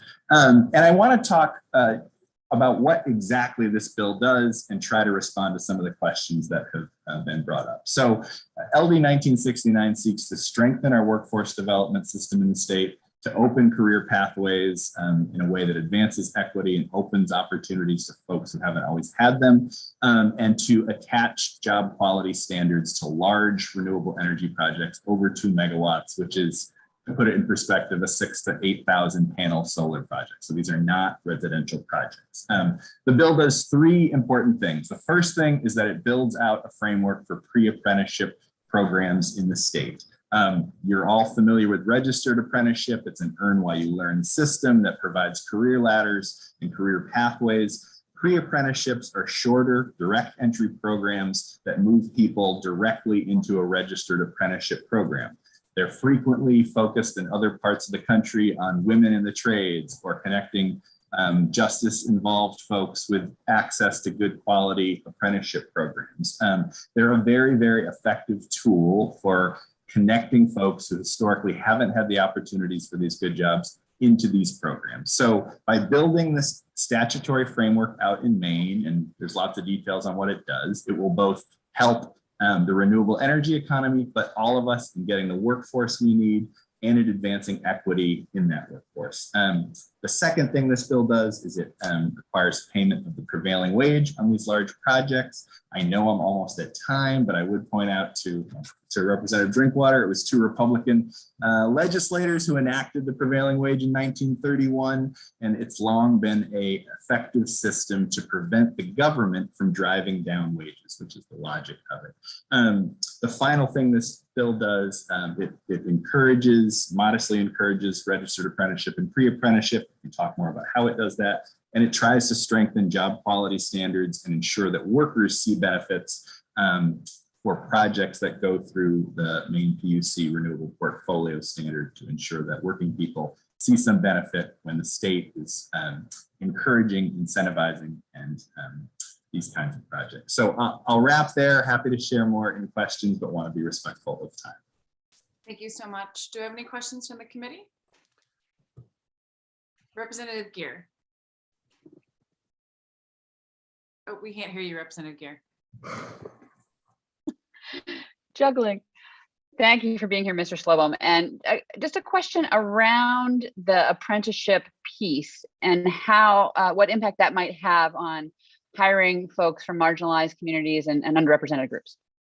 Yeah, it's a great question. So the biggest contribution of this bill, and I thank Representative Cuddy for all his work on it, is building out a framework in state statute for pre-apprenticeship programs, so that pre-apprenticeship programs can register with the state, so they can be certified, so they hopefully eventually can be funded. And pre-apprenticeship is one of the most effective tools all over the country to bring folks into registered apprenticeship programs who maybe don't come from a family that's 3rd generation pre-apprenticeship or don't naturally think of themselves, as previous speaker said, as an electrician or a roofer or a sheet metal worker or an iron worker. And they provide apprenticeship readiness training and then a direct entry relationship where you have essentially a guaranteed interview and a very good shot at getting into these programs. So around the country, they've done tremendous work moving the needle in advancing diversity, equity, and inclusion in the construction trades and in building the workforce that we all need. In this bill, the way it's structured is that if you're on an assisted project over 2 megawatts that gets state assistance for renewable projects, you're required to pay the prevailing wage. If you have a registered apprenticeship program that has a relationship with a pre-apprenticeship program, you're permitted to pay apprenticeship rates. So it tries to incentivize the use of apprenticeship and pre-apprenticeship as a way to advance equity build the workforce we need, and open up career ladders to lots more folks. Thank you. May I have a follow on, Madam Chair? Absolutely. And I haven't had a chance to look in detail through some of the additional research that you provided, but for the work session, I'm wondering if we can make sure to have the research that shows in many fields how pre-apprenticeship and entry-level training programs can help to broaden the pipeline for folks who are looking at these jobs. I would love to provide that. There's a lot of great research on that. It's a very effective tool, and I will happily share that for the work session. I have a question from Representative Drinkwater. Well, of course. Thank you, Madam Chair. You know, I didn't get a chance to vote on that bill back in 1931, so I'm not familiar with it. My question, wouldn't you agree that the genie is already out of the bottle? Because I am seeing dozens of solar farms going up. So I guess my question to you would, how would you address that? You know what, starting this date, any project that is started has to pay the prevailing wages and all this other stuff. I mean, the genie's already out of the bottle, and we dealt with this last session with LD 1231. Did you give testimony to that one? Would you agree? Let's see, to take your questions, yes, I testified on LD 1231. I thought it was a great bill. We've done a lot of work with stakeholders and tried to amend some of the most the provisions of the bill that received the strongest criticism. So this is a different version of the bill with some similar pieces. On the genie is out of the bottle question, it is absolutely true that we are building a renewable energy economy in Maine. We're seeing that in farm fields and on rooftops all around us. We may see that in our oceans with offshore wind. The question is, what kind of economy are we building? There is long precedent since the 1930s under the Davis-Bacon Act federally and the State Prevailing Wage Act in Maine to apply prevailing wages to public works construction projects where the state invests money to build a bridge, a road. It's a system that has worked well for nearly a century. And as we build out this new economy, it's absolutely starting. To date, it's like pretty mediocre jobs. And there's lots of statistics in my testimony. If you're working in weatherization or solar installation, you're not getting the benefits that somebody in the fossil fuel industry gets in their jobs. And you're not getting awesome pay or benefits. And we're saying we can do better. The state is directly creating, facilitating, enabling this new sector to emerge. There are state resources going into it in all sorts of different ways. And we think it's totally appropriate and in our best interest to put some basic standards on that to ensure that everybody benefits as this new economy is built out. And it needs to be built out rapidly yesterday, because the climate crisis is real and urgent. All right, we'll go with that. Thank you. Thank you. Thank you so much. Any other questions from the committee? Seeing none, thank you so much for your time this morning. It is still technically morning. Up next, we have Jason Shedlock, followed by Kilton Webb. Jason, the floor is yours, and Kilton, you are on deck.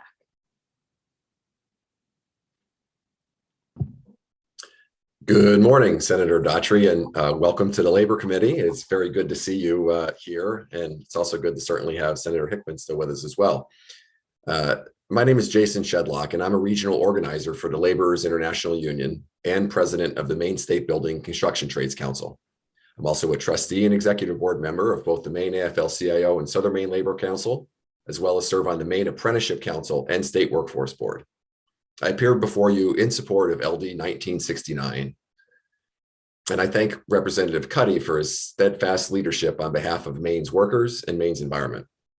As we ensure a sustainable future for Maine's environment, so too should we ensure a sustainable future for our workforce.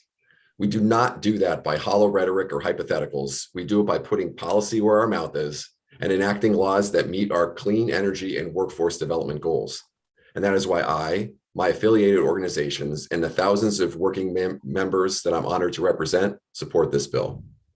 As Maine addresses the challenges of climate change while also meeting our needs of today, Laborers and our fellow building trades members offer a pathway to a middle class with fair wages, benefits, and an even shot to retire in dignity after an honest career.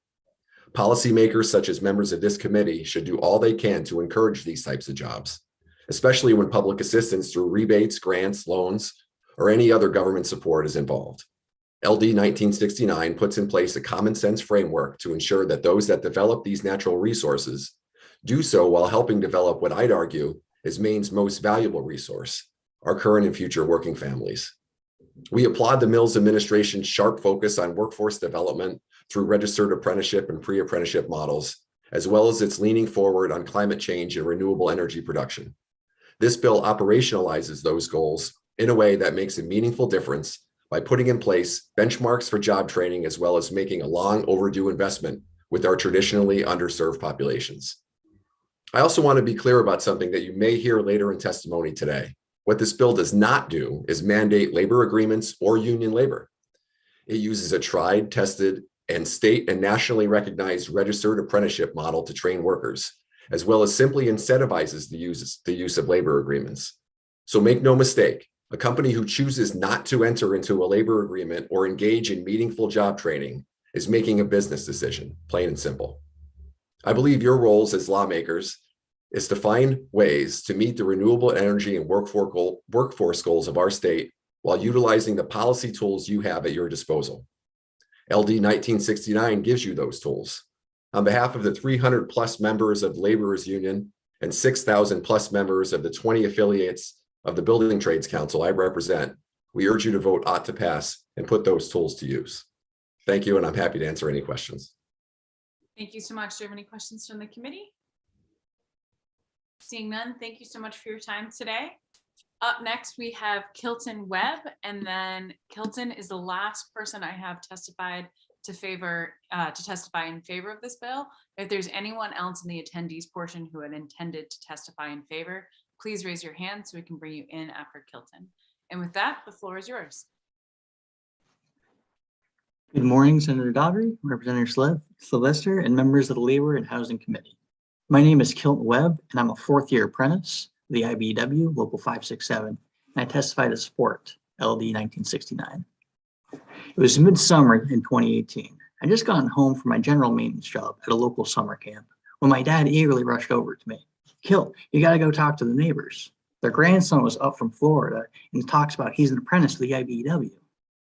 He knew that I'd been looking into getting into skilled trades, but didn't know the best way to start. I went over and talked to him, and I knew this was the answer. The next day, I applied to join the apprenticeship for the fall, and for that fall year. I quickly realized how much I enjoyed the class's hands-on style and the real-world applications of what we were learning from class to class. One thing was still missing. I hadn't begun working yet. Thankfully, all that changed when I got a phone call from Al Shepard, the training director, asking if I was ready and willing to work. An excellent job for me down in Kennebunk. The town had commissioned construction for a massive 4 megawatt solar field. I always will cherish the memories I had on that solar project. Not only was it the first project I ever worked on, but it was also a project I could believe in. It's easier to execute your work when it's something you can believe in. That's why I'm in support of LD 1969. I want to help ensure that we continue to fund green jobs like the Kennebunk solar field and train Maine skilled labor. LD 1969 paints a vision of the future where these aspirations can be met hand in hand. For me, the registered apprenticeship has meant that I'm receiving a fantastic education and I'm earning while I'm learning. And the only cost I encourage here for my books. It's a tremendous and tried and true model. That's why I support expanding apprenticeships utilization in Maine, as included in this bill. To respond to the threat of climate change, we need to act fast. That means we need to train a generation of electricians, insulators, and folks who install turbines, heat pumps, and lots more. We need to do this in a way where we can ensure we build a diverse and highly trained workforce, that we pay workers good wages and benefits, that we support workers having a voice on the job. For bigger renewable projects that get public assistance, it seems reasonable that we apply prevailing wages, strong training requirements, and encourage equity to the development of a diverse workforce. I hope you will support LD 1969, and thank you for your time. I'm happy to take questions. Thank you so much. Do you have any questions from the committee? Seeing none, thank you for being here and thank you for your testimony. Up next, we are going to be transitioning to those testifying against this bill. Up first, I have Robert Cleaves, followed by Daryl Coombs. So I'm going to move Robert over. And Mr. Cleaves, we've got Cleaves in, and then I'm also Daryl Coombs. I'm gonna also pop you in there. You are on deck. So with that, Robert, the floor is yours. Senator, can you hear me okay? Great. Senator Daughtry, members of the committee, excuse me, my name is Robert Cleaves. I'm co-founder of Dirigo Solar, which is Maine's first and one of the largest what we call utility scale solar developers in the state of Maine.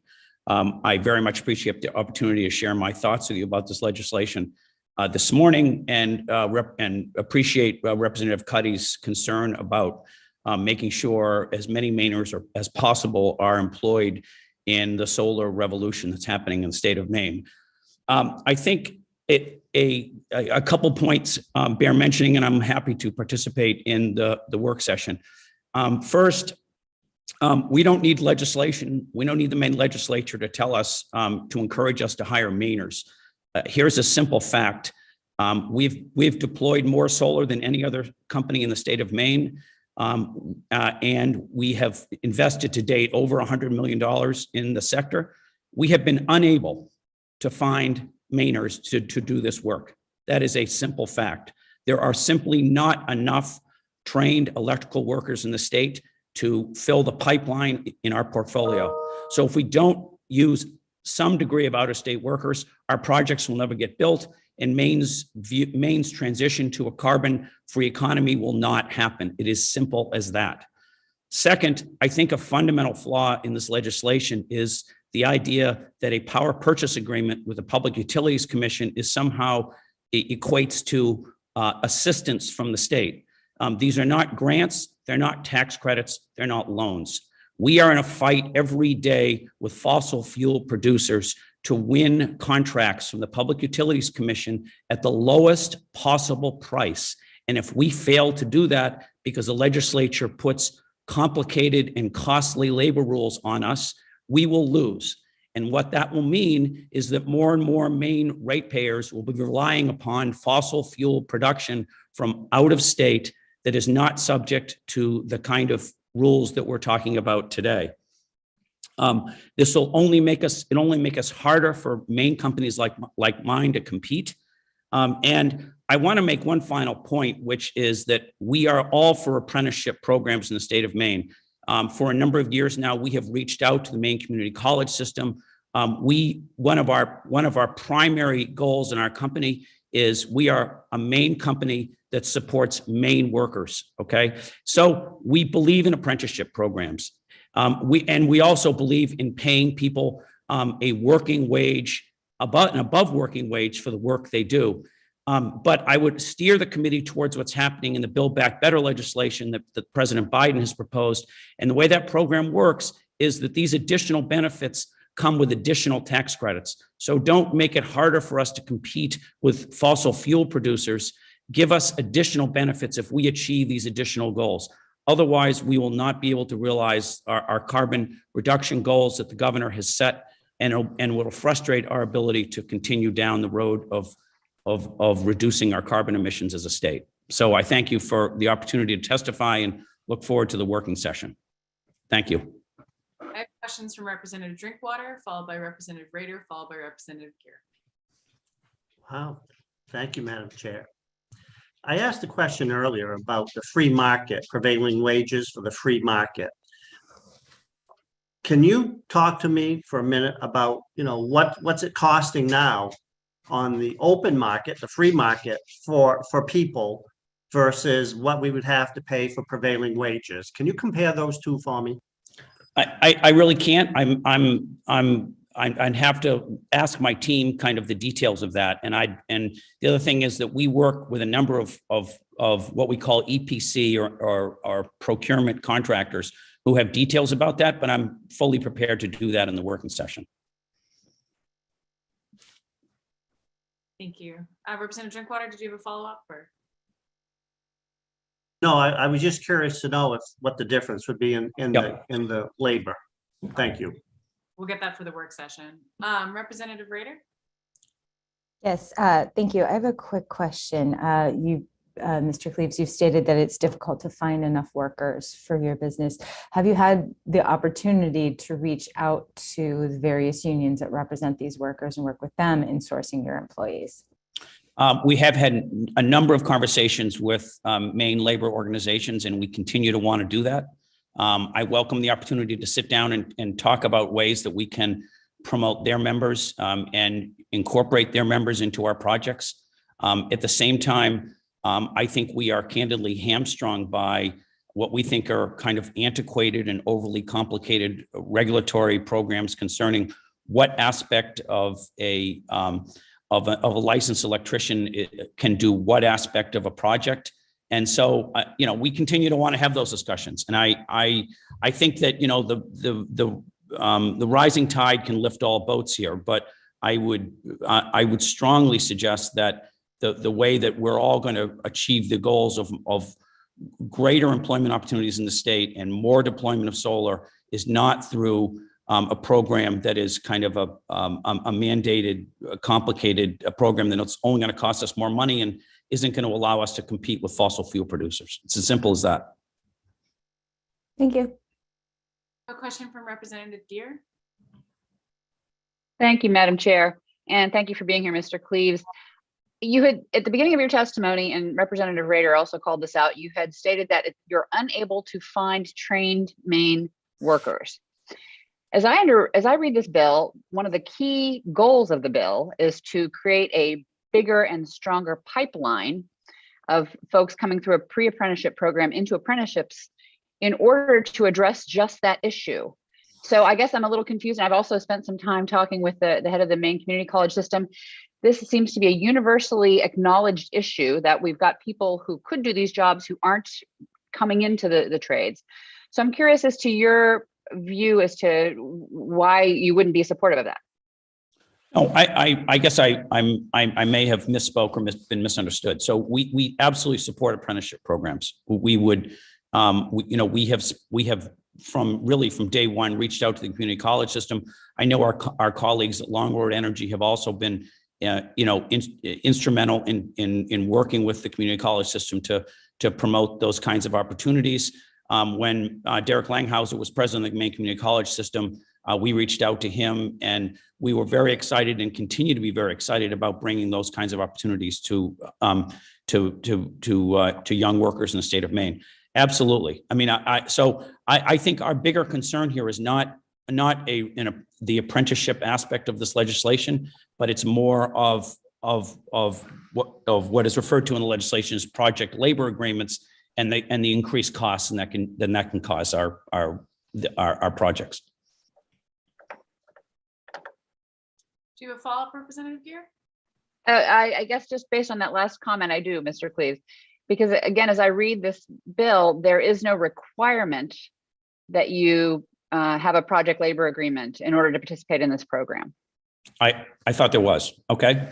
Well, I mean, to participate in what has been described as a form of state assistance in a power purchase agreement, I was under the impression that it was. Okay, well, I'm sure we'll delve more into that for the work session then. Okay, great. Madam Chair, thank you. Thanks. I'll just point everyone that I know this bill has been amended and is on the website. So just direct everyone who's okay. Great. It can be confusing this time of session when things are going back and forth. But and if anyone can't find it, please email our committee clerk and we can make sure that we have that in front of us. With that, I have a question from Representative Rader. Thank you for allowing me to ask a second question, Madam Chair. I appreciate it. Mr. Cleaves, really quickly, I know, again, that it's difficult for everybody to find employees. And I know that there's a possibility to use temp agencies. And that's my dog. I apologize. I know there's the ability to use temp agencies. And do you use those? And do those agencies that you use registered apprenticeship people? So we don't directly employ people in the field, because when we build these projects and we get these projects financed, we contract with as I said, EPC contractors who actually do that work. And so I'd like to reach out to our EPC contractors and get additional information concerning the question that you raised, because I think it's a really good question, and I'll be prepared to talk about that in the work session. Thank you. Any further questions from the committee at this time? Seeing none, thank you so much, Mr. Cleese, for your time this morning. Up next, we have Daryl Coombs. After Daryl, we will have Dana Doran. So Dana, you are on deck. And with that, Daryl, the floor is yours. Thank you, Senator Daughtry. And Representative Reeder, just so you know, I have 5 dogs at home, so I'm glad I'm not working from home today. Good morning, Senator Daughtry, Representative Cuddy, and members of the Joint Standing Committee on Labor and Housing. My name is Daryl Coombs, and I'm the Manager of Business Development for Reed & Reed Incorporated. I'm here representing this morning our employee owners and our Chairman and CEO, Jackson Parker. Reed & Reed is a 94-year young construction company. We're based in Woolwich, Maine, and we're proud to be one of Northern New England's largest and most versatile general contractors. Our company was founded as a bridge building company back in 1928, and we've prospered under 4 generations of family leadership to build a long-standing reputation for excellence. In the 90-plus years since, we've expanded from being a bridge building company into many different markets, including renewable energy, and now we're Northern New England's leader in wind generation construction. There are 407 wind turbines located across 19 projects in the state of Maine. That's over 1 gigawatt of renewable energy. The proud and skilled men and women of Reed & Reed have built 378 of them. That's over 92%. The other 29 were built by Chimbro Corporation. Every one of these 19 wind projects in Maine, with a total value of over $2.3 billion, were built by Maine companies. Our subcontractors on these projects have included companies such as Sargent Corporation, Maine Drilling and Blasting, Underwood Electric, and many, many more. The first of these projects was built back in 2006. Not a single one of our employees at that time had any wind power experience at all, but we trained them. We trained them to build wind projects. As our workforce acquired these skills, we were able to parlay the experience into building wind projects in not only Maine, but in New Hampshire, Vermont, Massachusetts, and now West Virginia. On these projects, our employees have worked over 1.1 million hours safely and productively. In 2016, Reed & Reed became 100% employee-owned. These same skilled employees are now owners of the premier wind power company in New England. They've achieved this high status by capitalizing on the training provided by Reed & Reed, combined with our work ethic and ability. There is no state mandated apprenticeship program or PLA involved in any of their achievements. An old line company and its dedicated employees work together to become the best. We are extremely proud of what we have achieved. It is in our interest as an employer to have trained and skilled workers, and that is why we are an employer sponsor under the AGC Maine Apprenticeship Program. This program is designed to train workers in skills that fit our needs, not a government dictated program that does not. After defeating LD 1231 last year, it seems like the Maine Legislative Council has allowed the same concept into this session with LD 1969. The detailed requirements of LD 1969 are written seems to be written that only union-sponsored apprenticeship programs can comply. This, coupled with the potential 30% penalty for a developer who doesn't commit to a PLA, would leave the vast majority of Maine companies and workers out. As has been stated before, while appearing to create apprenticeship opportunities for workers, this bill will also reduce competition for renewable energy projects. It'll drive up the cost of doing business. It'll signal businesses in Maine. Signal businesses that Maine is not interested in open and fair competition. It'll basically just discourage investment in Maine.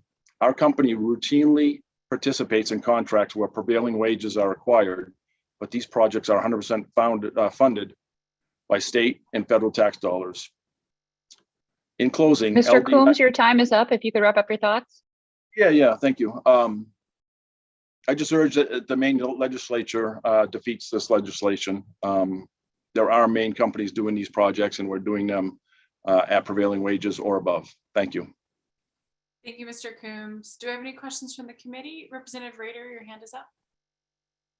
I believe that was up from before, but it just occurs to me that I do have one, if you'll indulge me. Mr. Coombs, did you say in your testimony that you use PLAs in West Virginia? Is that correct? No, I did not say that. No, I said we are now doing projects. We're outside of New England, and now we're doing projects outside of New England, and no PLAs in West Virginia. Okay, thank you. Yep. I have a question from Representative Drinkwater and then Representative Gear.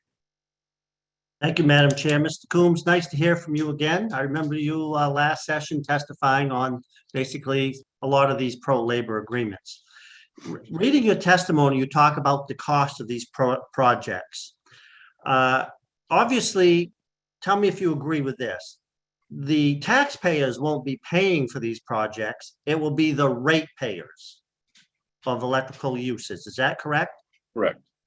So if we start adding these pro-labor agreements, which we have witnessed in the past, that it does drive up the cost, as testified by Peter Mills, Maine Turnpike Authority, won't that cause the ratepayers to face another substantial increase? That would seem to make sense. All right, thank you. Now, up next, I have a question from Representative Gear.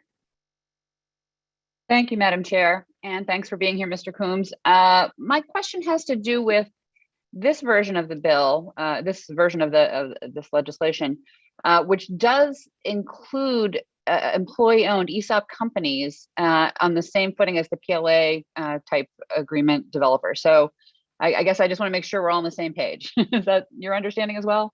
No, that is my understanding. Yes, exactly. It does include employee ownership programs, but it does continue to make make us try to follow the government mandated apprenticeship programs, if you will, where we're training our own employees, and like I said, we're training them for specific renewable energy project skills, and we are paying at or more than prevailing wages and benefits, and we treat our workers very well.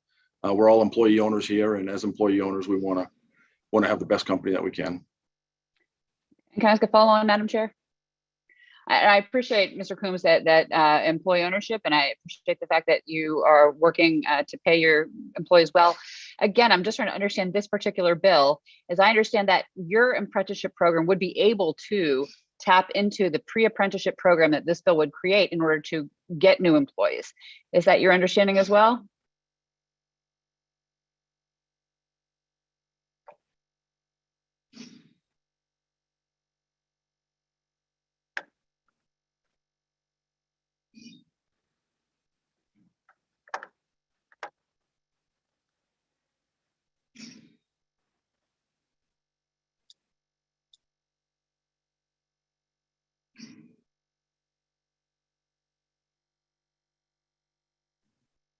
I apologize. It seems that our internet completely and utterly just froze. I don't know if that was just on my side, but Zoom kicked me out and then brought me back in. I thought it was me. I apologize as well. No, I think that might have just been a whole outage for everyone. So It was those tough questions you're throwing at me. clearly, it does look like some of us are coming back. It looks like Senator Hickman is frozen mid-thought. Oh, there we go. Now he comes back. Representative Gear, if you want to try your question again, hopefully it won't break the internet this time. Thank you, Madam Chair. If I didn't know I had such power. That's amazing. Mr. Coombs, yeah, my question was again around the, oh shoot, I lost my question. What was it? The fact that you would be able to draw employees from this program, from the pre-apprenticeship program, into your apprenticeship program. And that's my understanding of the bill. Is that your understanding as well? I would have to get back to you on that, and we can work with you in the working session. I'll have to talk to our HR people and our training people.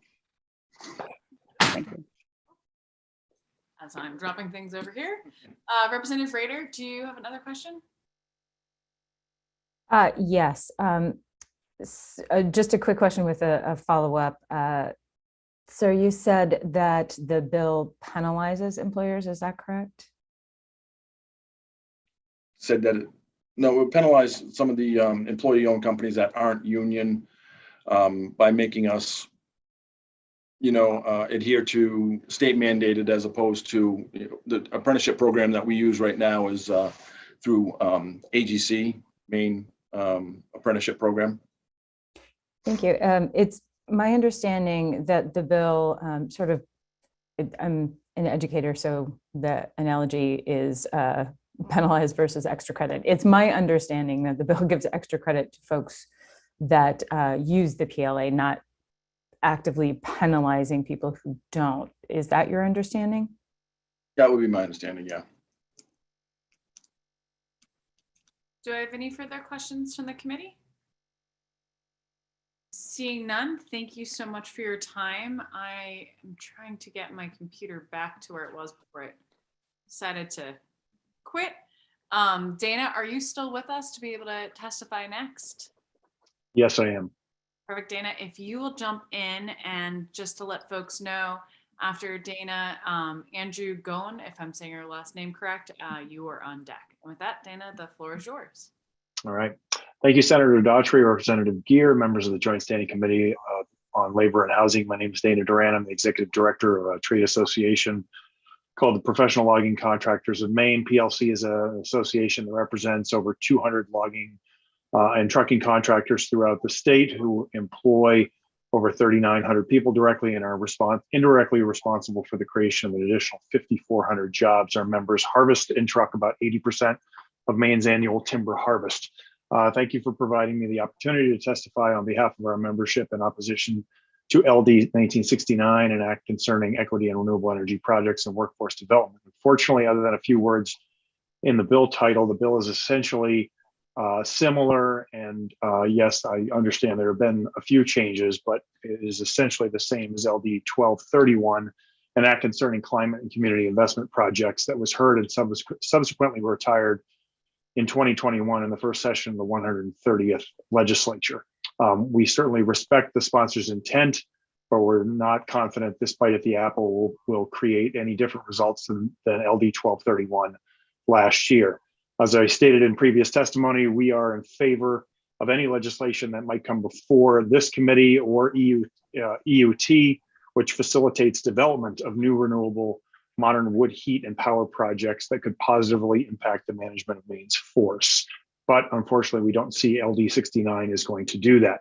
All of you are aware, I'm assuming, but I don't want to assume anything, that our industry has been hammered by COVID-19, but also the issue with the J mill. I'm also going to bring a new situation to the table, and that is inflation.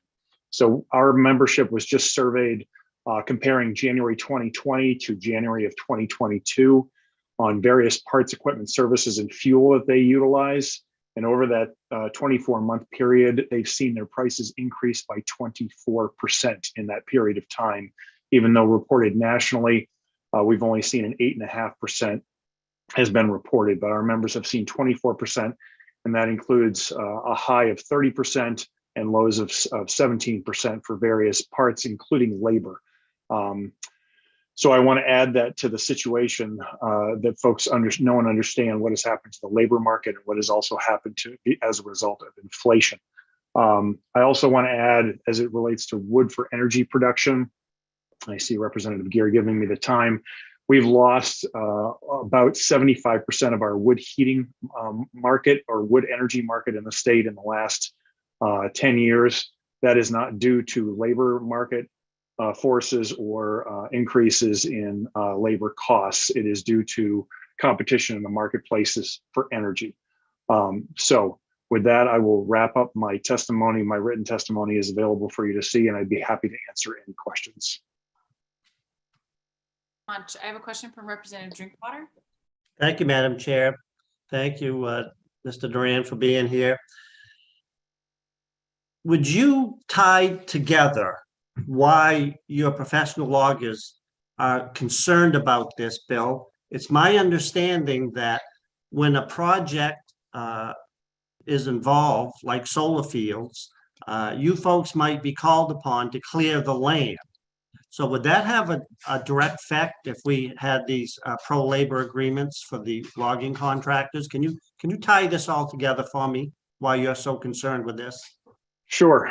Whether it's a solar field that has to be cleared by one of our members, or if it's a new potential biomass energy production facility or a combined heat and power facility, it adds cost. And if it adds costs then it certainly makes what was a competitive marketplace almost anti-competitive, because you're putting things in a situation where trying to pay folks, let's just use wages as an example, trying to pay them wages that are higher than what the market will bear, it is not going to, essentially that downstream cost has to be passed on.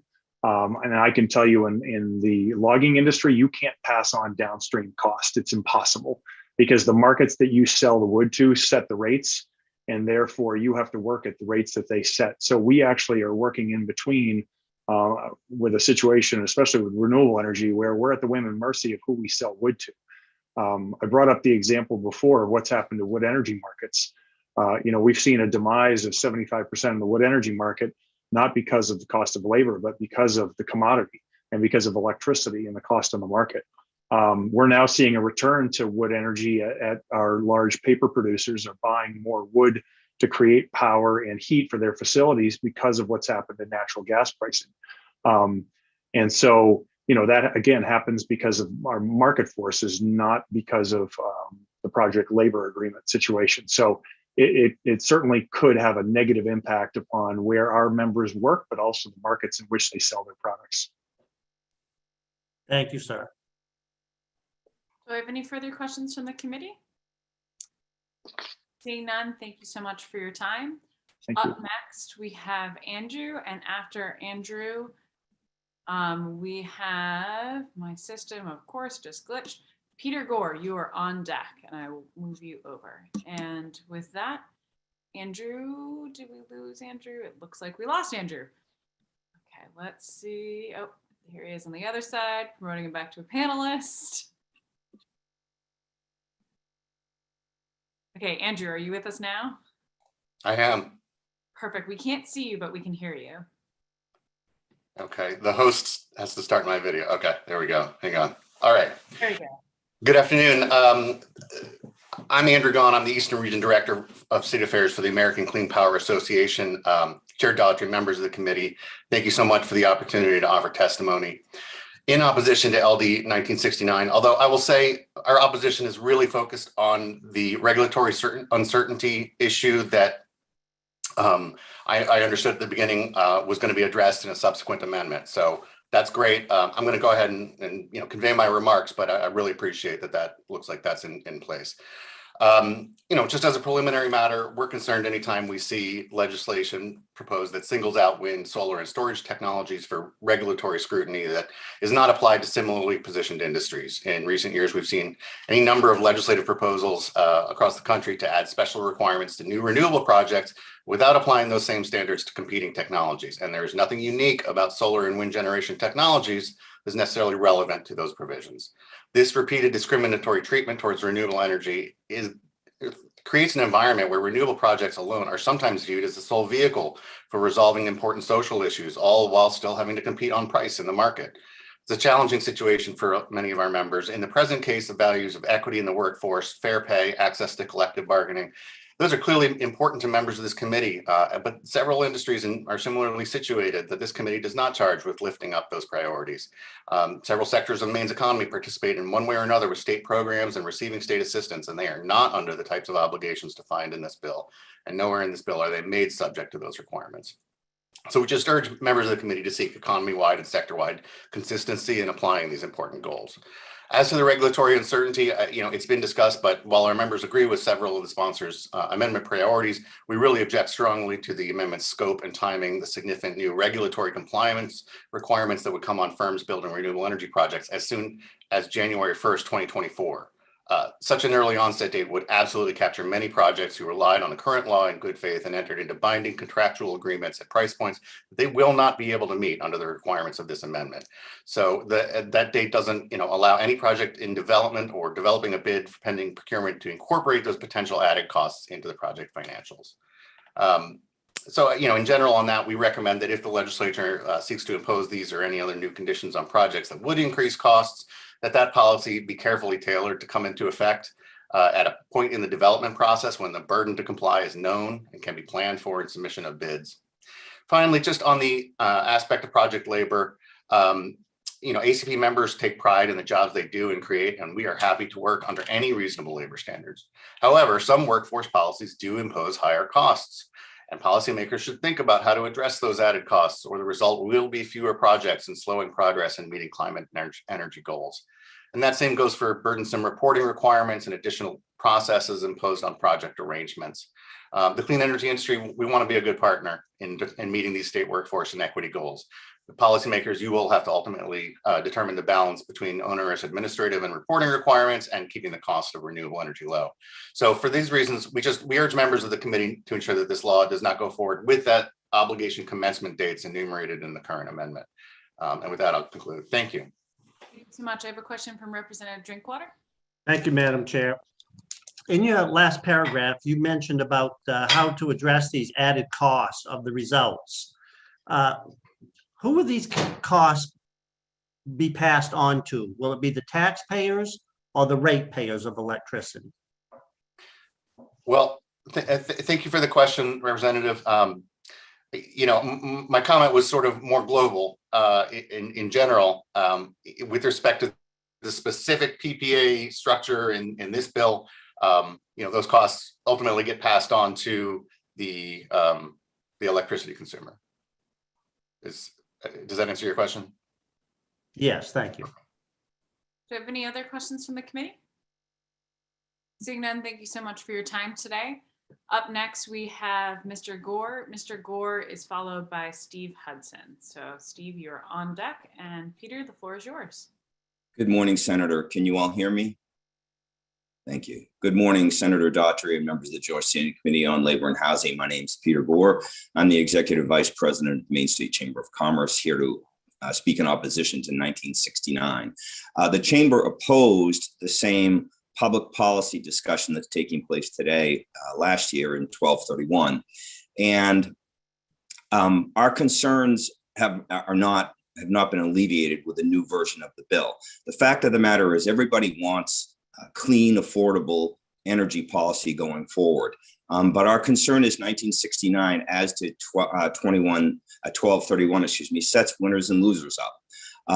If you're willing to abide by a state set policy of narrow guidelines around who you are or how you pay, then you're entitled to compete for these new renewable energy projects. If you're not, you don't get to compete. And we think that's unfair. And we also have concerns that it will drive business and jobs into out-of-state companies and out-of-state workers rather than Maine workers. We think it's particularly disconcerting because many of these projects are taxpayer-funded projects. Some of the very businesses, if they choose not to abide by the elements of this state public policy, will not be able to put in bids and work on these projects. Those are the people whose taxes are helping to pay for these projects. We don't agree with that. We think that's wrong. And at the end of the day, LD 1969 may well result in higher wages and higher benefits for workers as a result of prevailing wage, PLA, whichever you want to call it. But at a loss, and those higher costs, as the last speaker just indicated and responded to Representative Drinkwater's question, will be passed on to the ratepayers. Or there's another potential outcome, and that is there is less money for more clean energy renewable projects. One of those other things are going to happen here. It's for these reasons that we're. Whoa. I think Mr. Gore might be the only one who froze this time, but it might. Yeah, I think so. Oh, now Am I gone? Am I back? Yep. I just got your internet connection is unstable. Do you mind if I shut my video off so I can answer any questions? Is that permissible? Thank you. Fine. Okay, I'm still here. And did you conclude your testimony, Mr. Gore, or ready for questions? I think I did. We'll say that I did because it's afternoon. Perfect. I'm wondering if this is a glimpse of what our internet is going to be like for the rest of the afternoon. Fingers crossed this is just a blip. With that, Representative Drinkwater, you have a question? Yes, thank you, Mr. Gore. The last word I heard from your testimony was, therefore we are, and I think you were going to say opposed. Could you just finish what you were going to say? This requires me to travel back in time, but I was going to say we are opposed to LD 1969. Yes. Representative Rader or Representative Drinkwater, did you have a follow-up? Oh, no, I'm all set, Madam Chair. Representative Rader then? Thank you so much. Mr. Gore, I know that in the last part of your testimony before you froze, you mentioned that everyone is in favor of higher wages and then drew the parallel that higher wages equal higher costs that would possibly harm businesses in the state of Maine. Isn't it true, though, that if we have more economic buying power in the workforce, then that means that people will be spending more of their money inside of Maine, as opposed to companies having to bring in temp workers that they're paying bottom dollar with no benefits that might not even reside in the state? I'm going to try it with my video because I don't like not being seen by folks. Actually, the point I was trying to make wasn't it was going to harm businesses, but higher costs in these projects as a result of, say, wage and hour benefit costs get transferred into higher cost electricity. And we hear from businesses all the time that electricity rates are too high. They're one of the leading costs of doing business here in this state. And other witnesses this morning before you have focused on that issue, but I want to go back to something other people didn't say. These projects are a limited amount of dollars, and we're trying to build more renewables out there so we can abide by the portfolio that this state has adopted of a certain amount of our energy coming from renewables and others from fossil fuels. And we want to get to that portfolio and beyond. But if we have to spend a limited amount of dollars in a way other than building, for instance, wages, there are fuelable renewables being built. I guess that was my point. Just a quick follow-up, if I may. So it sounds to me from your testimony, and please correct me if I'm wrong, that you're saying the only way for those higher costs to get passed on is to the consumer. And in my way of thinking, that's a choice that the company makes. Are you saying that that's the only way? Well, I think I didn't say it, but the witness before you did. When asked, is this going to result in higher costs and will they be borne by the average consumer or will they be borne by the ratepayers, by Representative Drinkwater? His answer was the ratepayers. And he's the expert, not me. Thank you. Representative Gear? Thank you, Madam Chair. And thanks for being here, Mr. Gore. I'm curious, I believe I heard you say that you thought certain businesses would be precluded from bidding on the contracts. Mm-hmm. Is that correct? And why do you think that? Well, because the bill has... We lost Mr. Gore again. Starting to feel like there's a weird internet pattern going on here. Mr. Gore, are you able to stop your video and rejoin us? Can everyone else hear me? Is it on my side? Yeah, okay. We can hear you. All right. It's definitely me. It's not you. Okay. And I don't know where I left off, but what I was trying to say, Representative Gear, in answer to your question is the bill requires, in addition to certain apprenticeship and apprenticeship requirements, that you be a union shop, you be an ESOP, or you agree to pay the prevailing wage or PLA standards if you want to be able to bid for this. If you don't agree to any of those conditions, you don't get to bid. That's how I read the bill, and that's how others read the bill as well. Can I ask a follow-on, Madam Chair? Go right ahead. So just following this line of thought, Mr. Gore, so if a company they're not an ESOP and they're not a union shop and they don't want to pay the prevailing wage, why should that company, I go, as an economy, do we want those kinds of companies even operating if they're not willing to do any of those three things? All except I've heard a number of businesses who are in opposition to this bill today and who are building these projects now saying they are paying decent wages with decent benefits, and they've had no problems. The issue is, does the state, as a policy, from our perspective, want to...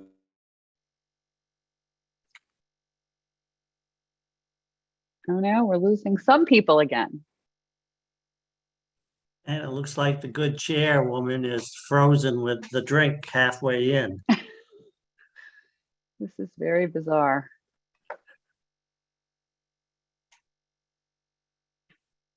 Representative Gear and Representative Drinkwater, it appears we're the only people unfrozen. Oh, and For the Senator party of Hickman. 3 here. Oh, and Senator Hickman's there.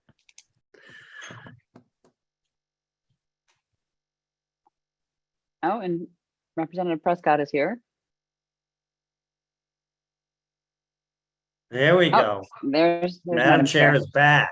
So am I the only one who froze? It was You and Mr. Gore. And then everybody else was just blank screens. But yeah, it was just weird. It was just Representative Gear, Representative Drinkwater, and myself for a second.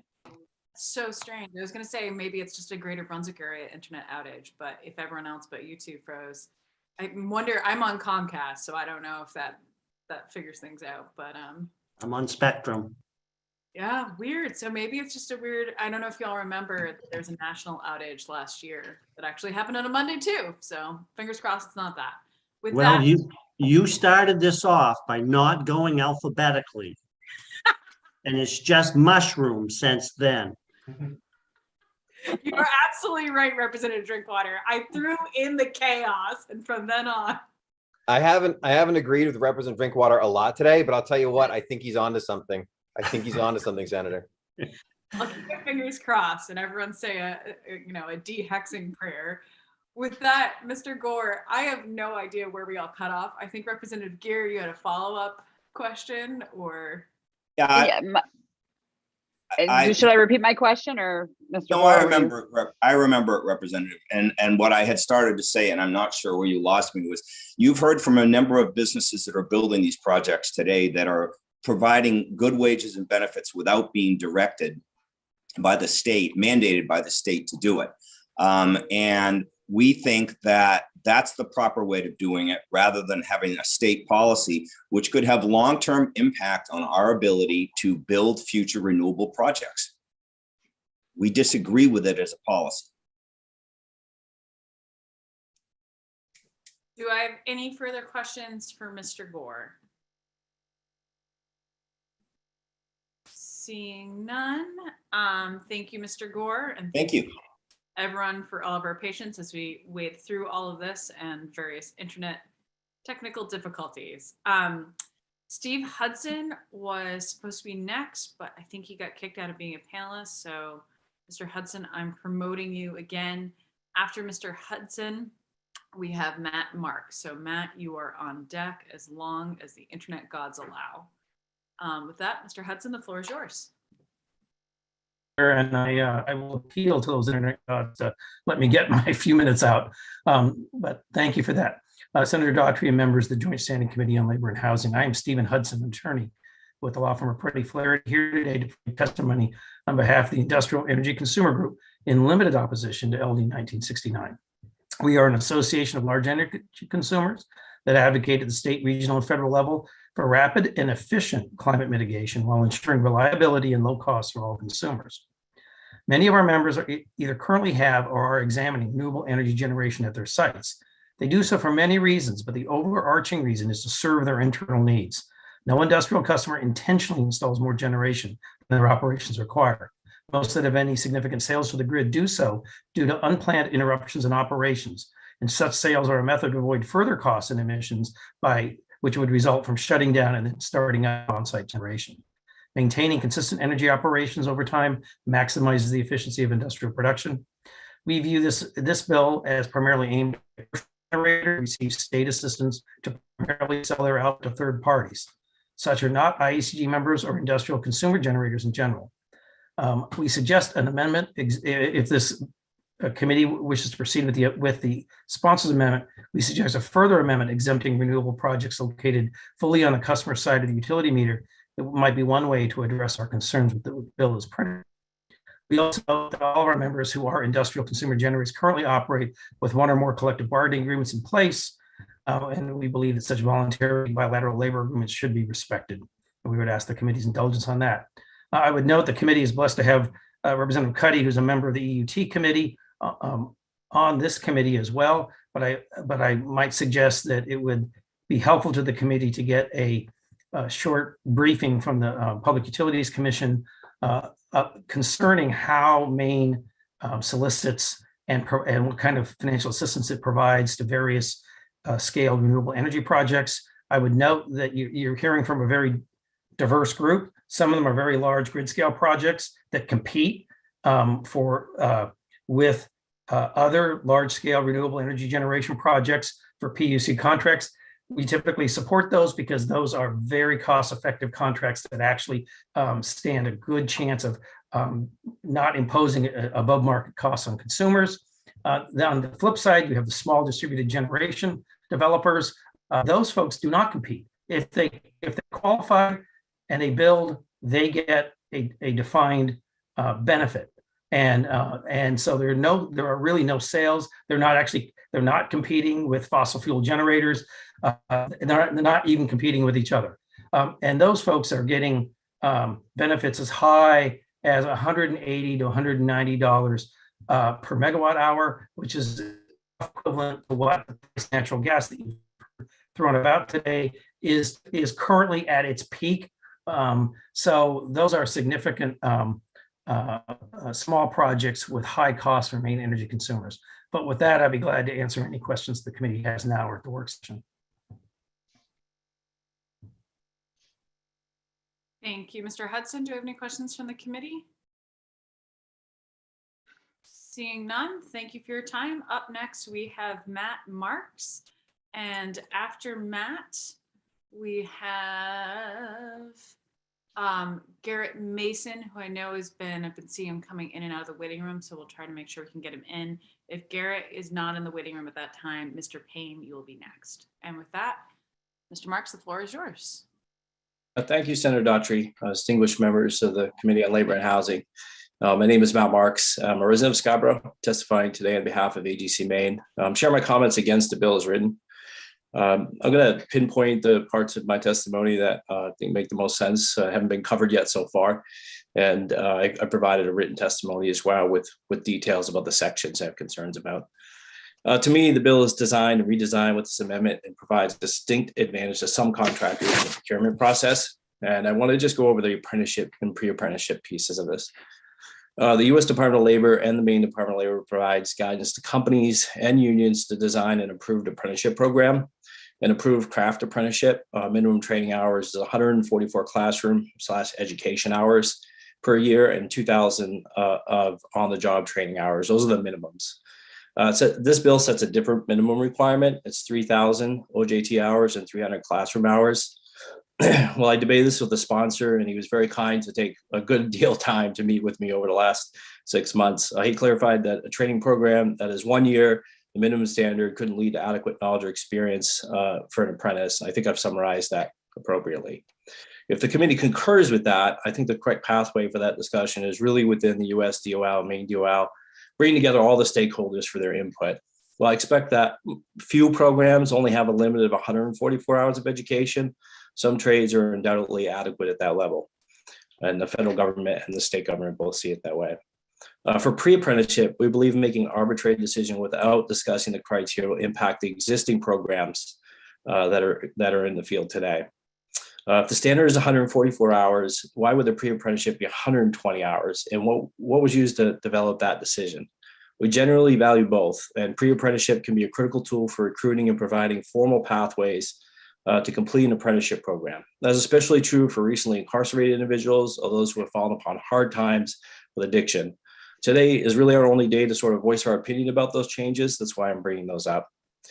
Second, I know it was brought up a lot about equity. And one of my concerns about this bill is that when we look at equity, we've invested a good deal of funding and also support for college and or CTEs. And in this model, it doesn't recognize that somebody could go to college, also work full-time, as I did at a community college, and then enter a job that may be a non-apprentice position.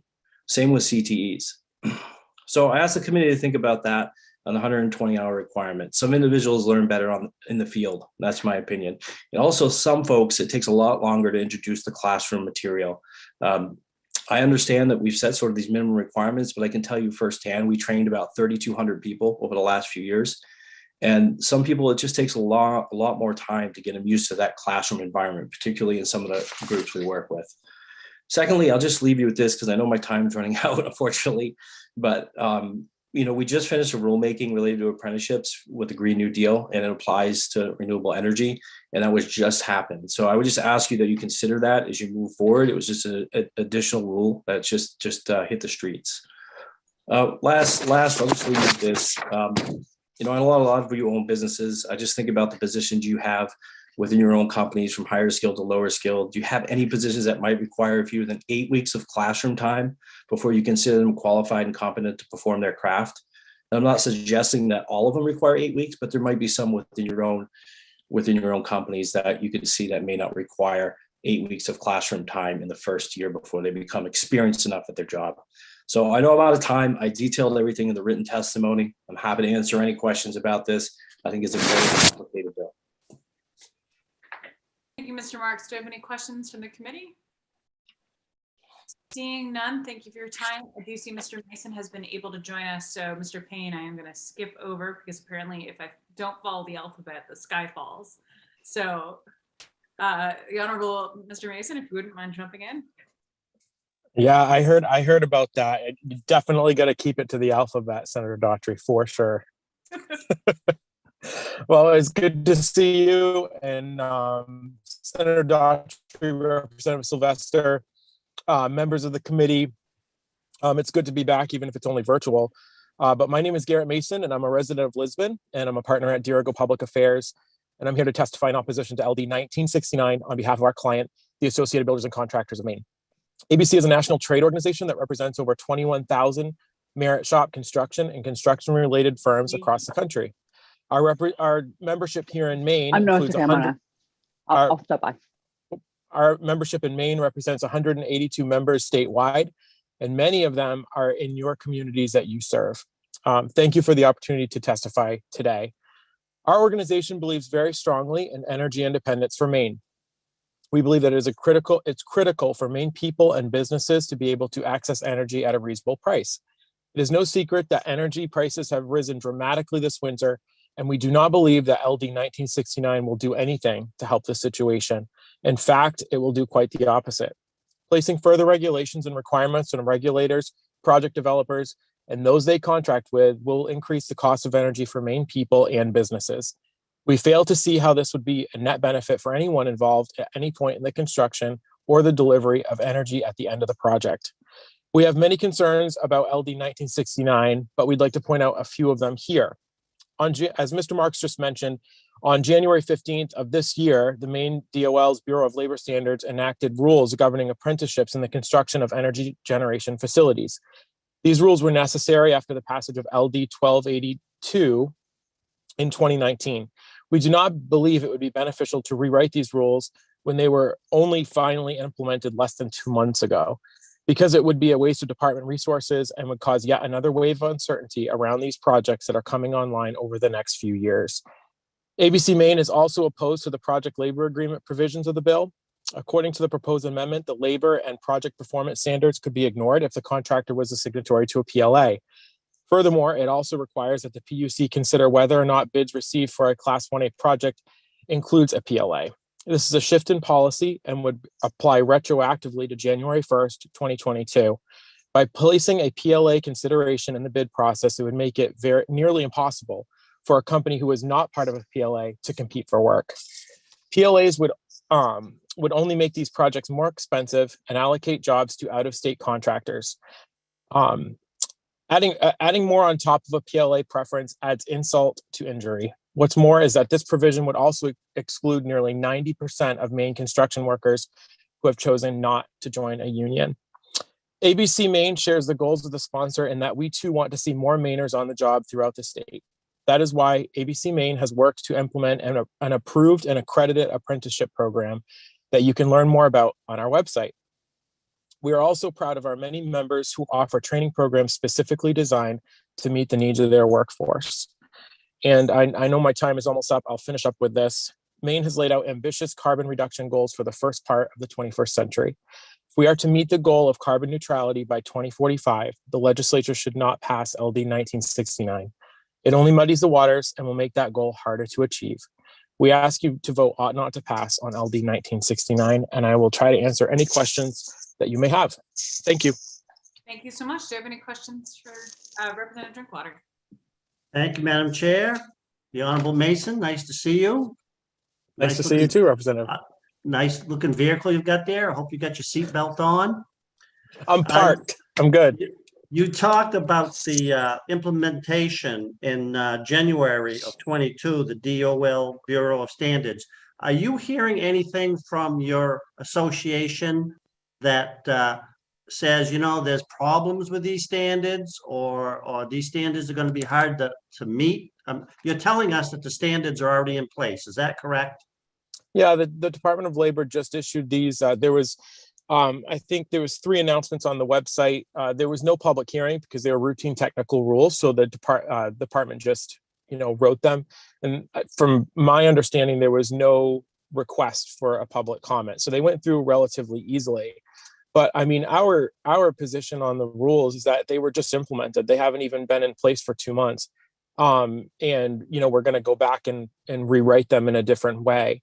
The bill that I referenced from the 129th legislature that passed, that bill, there was rulemaking authority in that one as well.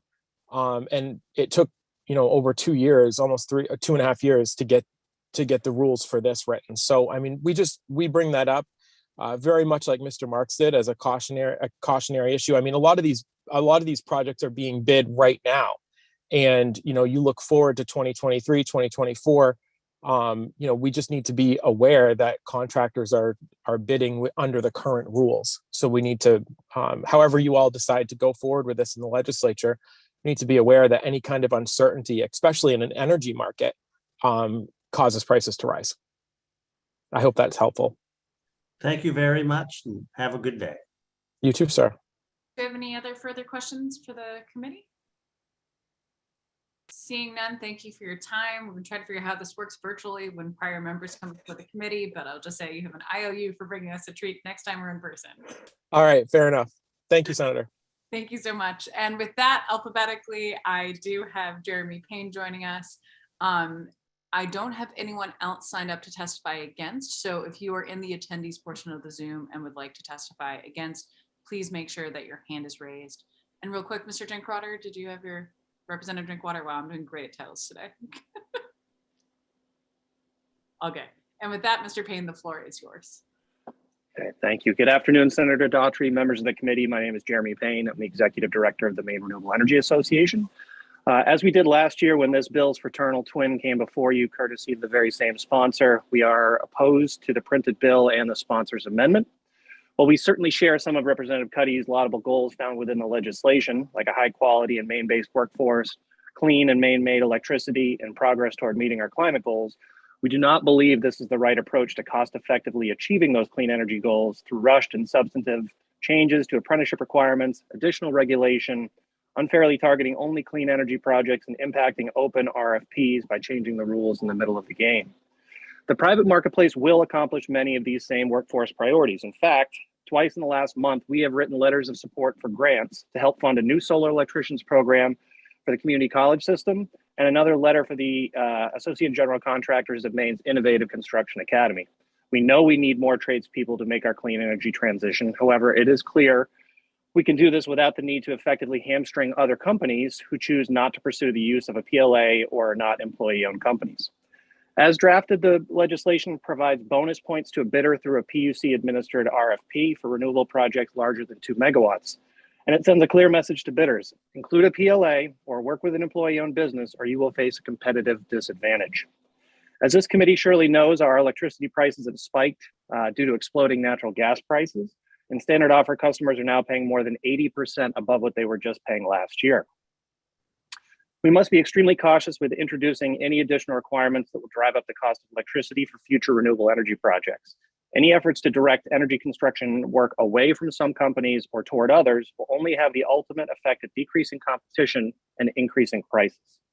Strangely, the requirements in LD 1969 would only apply to renewable energy procurements.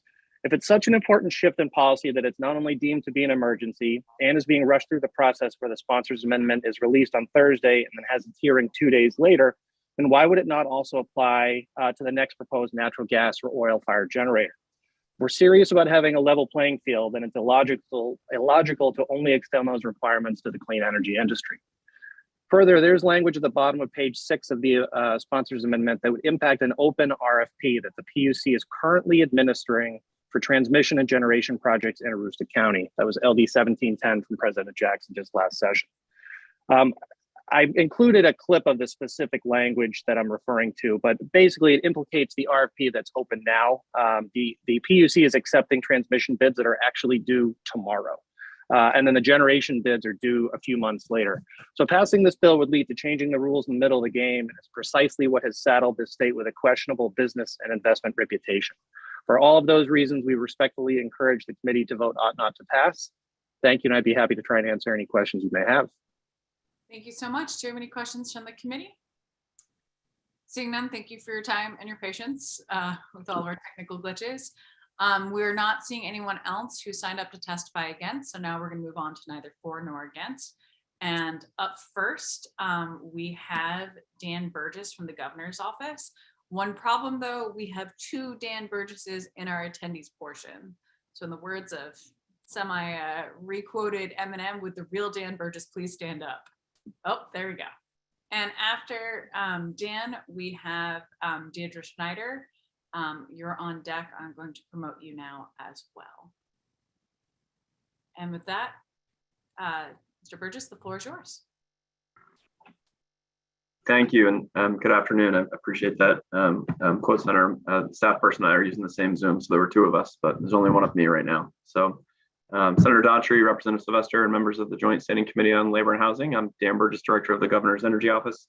Spend most of my time before the Energy, Utilities, and Telecommunications Technology Committee, but it's great to be with you. We're testifying neither for nor against LD 1969, and I won't go over the summary as you've heard from others this morning.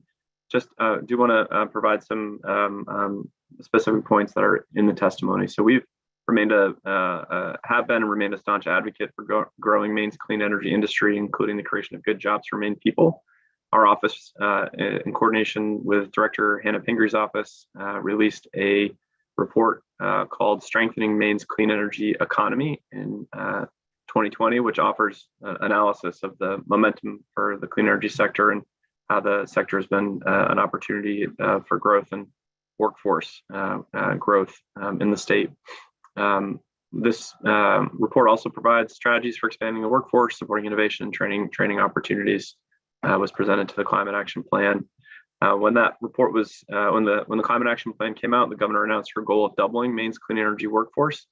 And since then, with working in coordination with the Department of Labor, we're working on spending more than $6.5 million in federal funding from the Maine Jobs and Recovery Plan to launch clean energy workforce and business support programs, and actually have a consultant on board right now to conduct analysis of the clean energy jobs sector, or the clean energy sector, as well as opportunities to fill gaps in training and workforce development. And so we're looking forward to moving that forward soon and to convening a larger group of stakeholders to look at the opportunities and challenges related to building the clean energy space.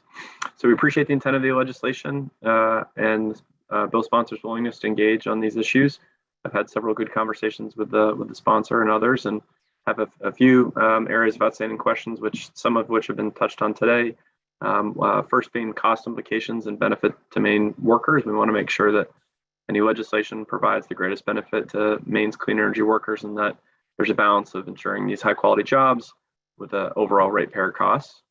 You've heard a few folks touch upon Northern Maine, the procurement with bids being due tomorrow, and I understand the sponsor, I believe, is considering or likely to pull that piece out, as was said earlier. I want to better understand the implications to contractors and subcontractors in the procurement process that was mentioned, as well as who is enforcing that. Is it the Public Utilities Commission, and how is that done?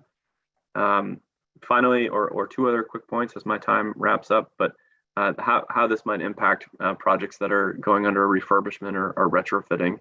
We're home to close to 1 gigawatt of wind. What does refurbishment or retrofitting or improvements look like on that front? And then finally, want to indicate or understand from the PUC how they would take the two requirements of ESOP or project labor agreement, and is it one versus the other, and how would the PUC kind of rank those, or would they just be a consideration for signing contracts? So appreciate the opportunity to provide testimony today. Look forward to working with the committee and sponsor, refine the language, or if there's additional clarity. Happy to take any questions. Thank you. Thank you so much. Do I have any questions from the committee at this time? Seeing none, thank you for your time here today. And Ms. Schneider, you're up next. Thank you, Senator Daughtry and members of the Joint Standing Committee on Labor and Housing. My name is Deirdre Schneider. I'm the Legislative Liaison at the Public Utilities Commission, here to testify neither for nor against on the sponsor's amendment to LD 1969, an act concerning equity in renewable energy projects and workforce development. The sponsor's amendment requires the Commission to ensure that all contractors and subcontractors, excluding those workers that are participants in a registered apprenticeship program, working on an assisted renewable energy project, are paid no less than the prevailing wages and benefits established by the Bureau of Labor Standards, unless that entity has entered into a project labor agreement. It requires the Commission to receive and review the records filed by the entity responsible for the assisted project with the Commission on a monthly basis, showing the name, occupation, hours worked, the title of the job, the hourly rate or other method of payment, and the actual wages or other compensation paid to all laborers, workers, and mechanics employed on the project. It provides the Commission with the authority to impose penalties on an entity that receives assistance for an assisted project that fails to comply with the wage and benefit requirements. And it also requires, if it engages in competitive solicitation for Class 1A resources, the Commission to include in its assessment of the benefits of the project whether the project has entered into a project labor agreement or the entity is employee-owned. While the Commission finds it is reasonable that workers on a project that is receiving assistance are paid the prevailing wage and are provided benefits, we're concerned with the Commission's role in ensuring compliance with these requirements. We are not generally familiar with the administration and enforcement of labor laws, and entities' compliance with wage and benefit requirements seem better suited for the Department of Labor to undertake. We understand other state agencies and offices are responsible for ensuring compliance with wage and benefit requirements. However, in those instances, there's a direct relationship between the entity and the state agency. For example, the Department of Transportation is directly hiring an entity to perform work for the department. In the scenarios provided in the sponsor's amendment, we are not a party to any contract for a renewable energy project. Our role is to direct a transmission and distribution utility to enter into a contract with an entity responsible for a renewable energy project for the energy produced by that project, or to certify the generating facility as a Class 1 or Class 1A resource. Certification would allow the renewable energy credits or RECs generated from the facility to be sold in the REC market. The Commission is also specifically concerned with the enforcement provisions of the sponsor's amendment. While the language is discretionary, the penalties that would likely provide the biggest incentive to ensure compliance have very complex implications if imposed on an entity. For example, an entity that has received certification from the Commission may have sold RECs to a competitive electricity provider who relies on those RECs to meet a state's renewable portfolio standards. If the Commission revokes that entity's certification, how would that impact that CEP? Would those RECs purchased no longer be valid? And these are just a few questions that we would raise, that it's a complex market and there's numerous implications. We're concerned with its impact on staff resources. We would likely need to hire additional staff to proactively ensure compliance. We don't have any particular issues with the requirements in the procurements of the additional considerations in that piece. So the last part of the bill, we don't really have any particular issue with. So we look forward to continuing to discuss this amendment with stakeholders, including the sponsor and the Department of Labor, and I'd be happy to answer any questions or provide additional information for the work session. And I rushed the end a little bit to be within my time, so it's in my written testimony. Thank you so much and much appreciated. We'll definitely refer to the written testimony. Do I have any questions for Ms. Schneider?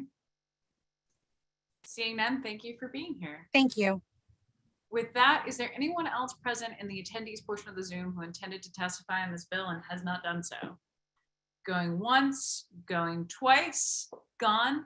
Any other questions from the committee for our analysts to have for the work session? Seeing none, I'm going to close this work session on LD 1969. We're going to push right ahead as fast as we can. The next bill that we have up is LD 1997. We just got a note on this. 140. Okay, it's scheduling. We're going to try to get, I know a lot of folks have time constraints.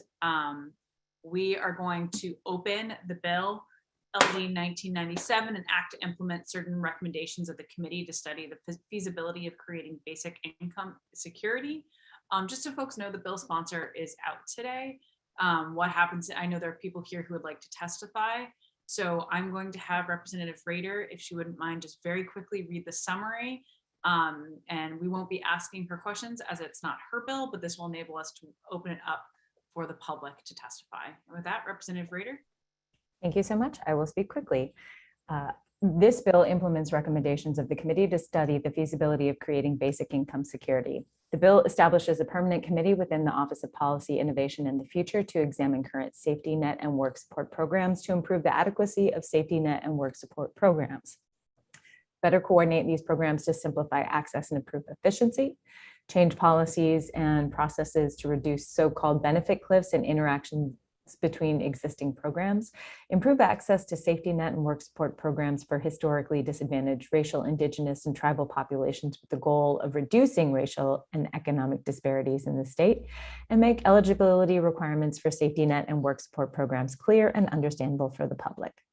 The bill also reestablishes the committee to study the feasibility of creating basic income security to continue the work of the previous study committee. The bill directs the study committee to examine and make recommendations about the feasibility and economic impact and poverty reduction effect of providing basic income security through a direct cash payment system and other programs designed to help individuals and families become more economically secure. The bill authorizes the committee to use the balances from the study authorized in Public Law 2021, Chapter 405. The committee may also seek funding contributions to supplement the balances available to be used in supporting the hiring of an outside consultant to conduct a feasibility study or to provide the committee with additional staffing. The Joint Standing Committee has not taken a position on the substance of the bill, and by reporting this bill out, the Joint Standing Committee is not suggesting and does not intend to suggest that it agrees or disagrees with any aspect of this bill. The Joint Standing Committee is reporting the bill out for the sole purpose of obtaining a printed bill that can be referred to the Joint Standing Committee for a public hearing and subsequent committee action in the normal course. Thank you so much, Representative Rader. We have the bill before us. We will also give the bill sponsor a chance to testify when he returns at the work session. With that, we do have members of the public here to testify. I am going to let in Sass Leniken. I apologize if I have not gotten your name correct, as well as Larry Danzinger, who have signed up to testify in favor. Mr. Danzinger, if you'd like to. So we get that. Oh, we've got Sass here. So we'll go alphabetically because otherwise, as Representative Drinkwater has stated, we've had some issues. So Mr. Danzinger, if you are present and able to testify, the floor is yours.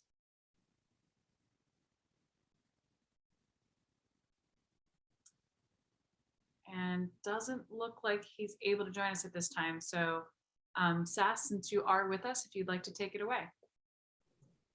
Sure. Hi. Thank you. Good afternoon. I'm Sass Leniken of Skowhegan. I served on both committees so far that aim to study the feasibility of basic income security in Maine. And due to constraints from the pandemic and time, we have yet to have been able to put out a request for proposals to hire someone to help us gather the data necessary to study the feasibility of approving basic income measures that could decrease poverty, like direct cash payment programs. I was invited as a member of the public to join the committee due to my experience having been chronically homeless from the time that I was 16 years old until I was in my early 20s, and having spent the majority of my life on public assistance. It was that experience that motivated me to want to encourage the committee to recommend the establishment of a permanent commission that can assess the interactions and effectiveness of public assistance programs and make recommendations and create policies to improve programs and avoid benefit cliffs. That felt really connected to the work of establishing basic income security measures to make sure that there's no negative interaction between efforts to create programs like direct cash assistance on people who often need to make their way through multiple hurdles in order to get the help that they need and to hang on to it. For instance, I think some of the work of this committee was to make sure that we not only help create basic income security, but that the efforts we we try to implement don't result in somebody losing essential supports like housing vouchers, which can take years to procure, as one example. We've raised necessary funds to hire out for the feasibility study, and the only reason we weren't able to do so in the last iteration of the committee was because of the time constraints. So I'm really hoping that you support this bill so that the committee can be reinstated to accomplish the work that we set out for, and to take a step toward creating income security through the establishment of the permanent commission that would work to diminish negative interactions between programs and increase their effectiveness. That's what I've written. And then I just also want to add, because I'm not sure where I'm supposed to add this in, if it's here or if it's at the work session. But we were really hoping people that were in support of doing this, particularly of like putting out a request for proposals, that we would have an ability to raise even more money than we originally raised. And I don't know that that language is in the bill. And I know that you have to be really specific with your language. And so wherever it is that it needs to be that I'm saying, please allow us to raise more money than we have, that be included in there as well.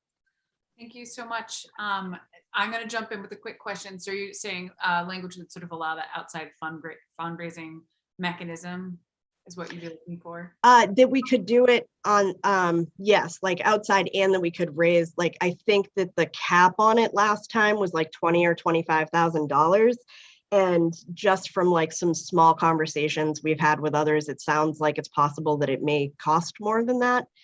So we'd like to make sure that that if this goes through, that we also have the leeway to raise more money than we did.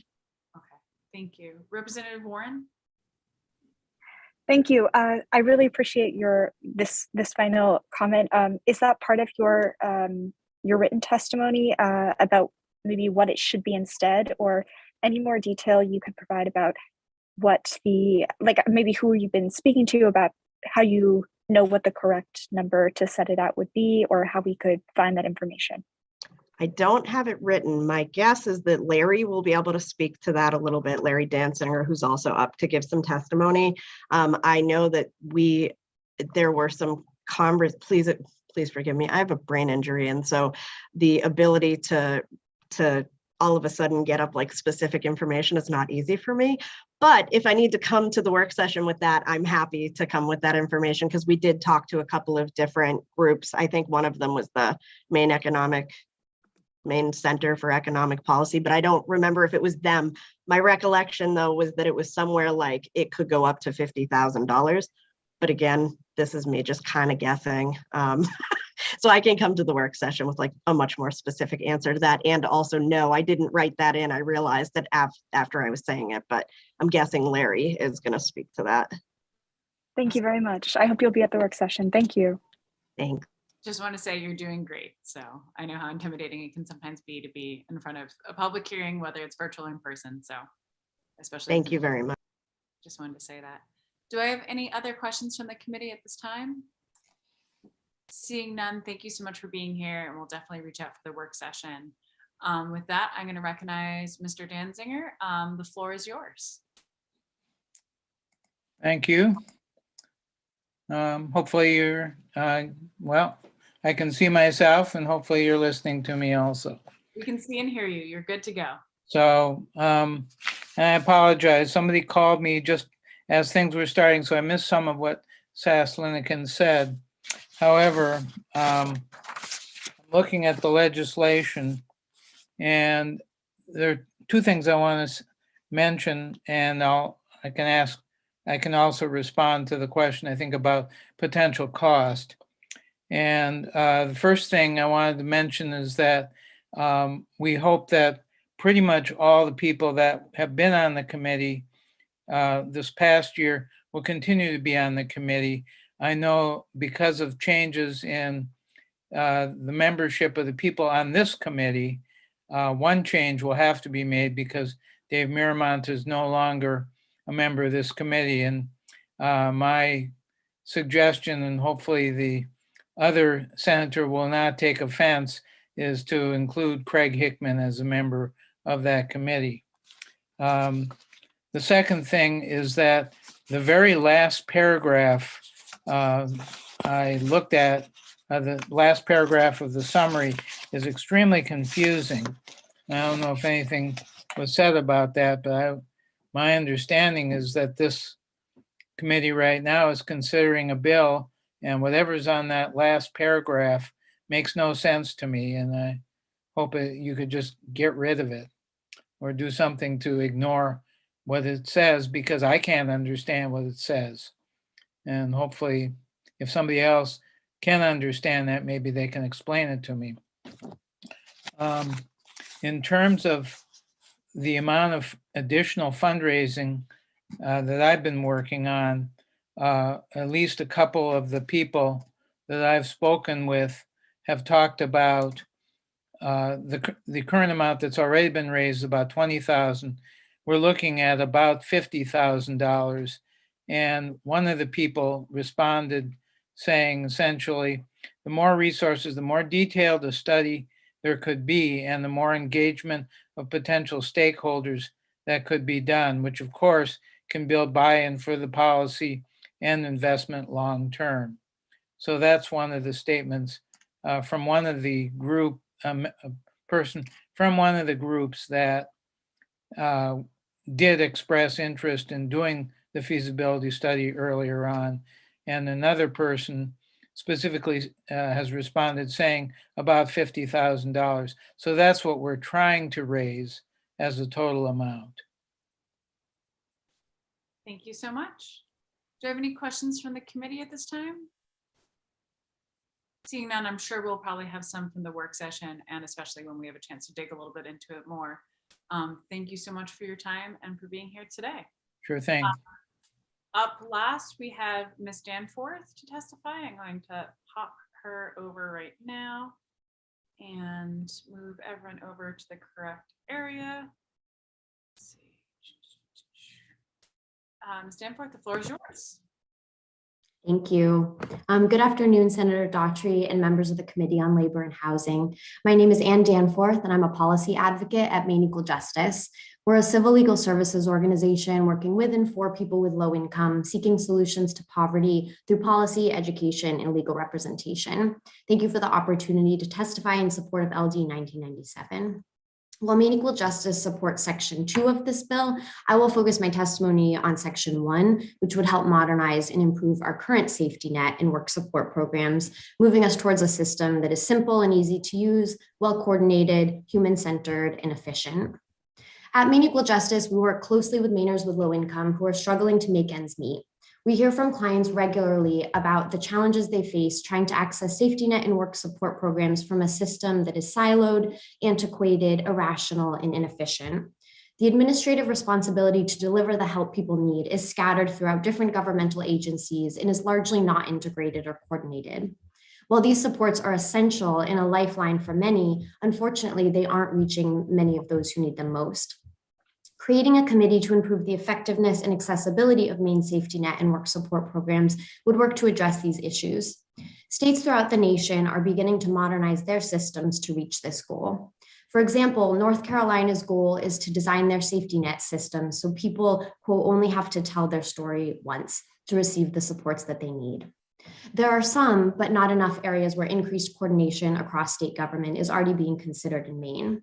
For example, we're heartened to see that there's movement around increasing access to LIHEAP and LIAP through enhanced coordination between state agencies, which Eric Jurgensen spoke about this morning during the public hearing on LD 1996. While we applaud the progress being made, systems coordination across state government as a whole is moving in piecemeal, awkward fashion and really in need of encouragement and structure and direction from the highest level of state government to ensure a comprehensive and coordinated outcome. Opportunities exist in a number of places within state government where similar approaches could be taken to make programs easier to access. I highlight a number of examples in my written testimony, but we'll just share one here, which has to do with the different employment and training programs available for low-income families administered by DHHS and DOL. DHHS administers some, like Parents as Scholars and Hope, and DOL others, like the Competitive Skills Scholarship Program. But we find that there's little cross-referral taking place and little training of respective agency staff on other programs. So moving this work forward is really important to improve people's well-being, which is an important goal in its own right, but it also will make the economy stronger. This type of integration was noted in the state's 10-year economic development plan in the report of the Governor's Economic Recovery Committee. So I'll stop there and thank you for the opportunity to testify in support of this bill, and I'm happy to answer any questions. Of course, I have a question from Representative Prescott. Well, thank you. Hi. The section of this bill that talks about giving people cash, what's the difference between this and the TANF program? Yeah, that's a great question. I think that there's lots of movement to move to like a cash, like an unrestricted cash support through like a guaranteed income, which is different than the TANF program that comes with restrictions on what people can spend it on, lots of hoops that people have to jump through in order to prove themselves eligible for TANF and to remain on TANF, lots of requirements that come with it. And so I think that this is a move to give people much more flexibility and dignity and respect and trust of people in how they spend their money on what is best for themselves and their families. Can I have a follow-up, Chair? Yes. What would be the incentive for people to go to work if we give them enough money to stay home? So findings show through like programs that we've seen like at the federal level, stimulus payments, the child tax credit, that there's really no negative impact on people's work when people are given this type of unrestricted cash. And in fact, it really benefits communities, the economy. I'd be happy to share some of that data with this group for the work session that speaks to the ways in which we do not see that happening. And may I just have one more, please? One more quick one. All right. Maine has a living wage. Why is it people are still suffering if they're working? I think that that's a great question that we should look at. I think that some people are still struggling. Like we hear from clients every day who are doing their best and hard workers. And also it's important to note that some people aren't able to work. And there are also a lot of barriers to education and training, and people need housing and food to be able to even enter and stay in the workforce. So those are my thoughts. Yeah, thank you. Representative Warren, quick question. Or not? Okay. Any other further questions from the committee? Going once, going twice. With that, thank you so much, Ms. Danforth, for your testimony. I know it's always hard to be the last one. And with that, I don't see anyone else in the attendee portion who signed up to testify, and I am late for the paid family medical leave RFP review. So with that, I'm going to very quickly close the work session and jump to our next Zoom. I'll see you all later. Thanks for your hard work today.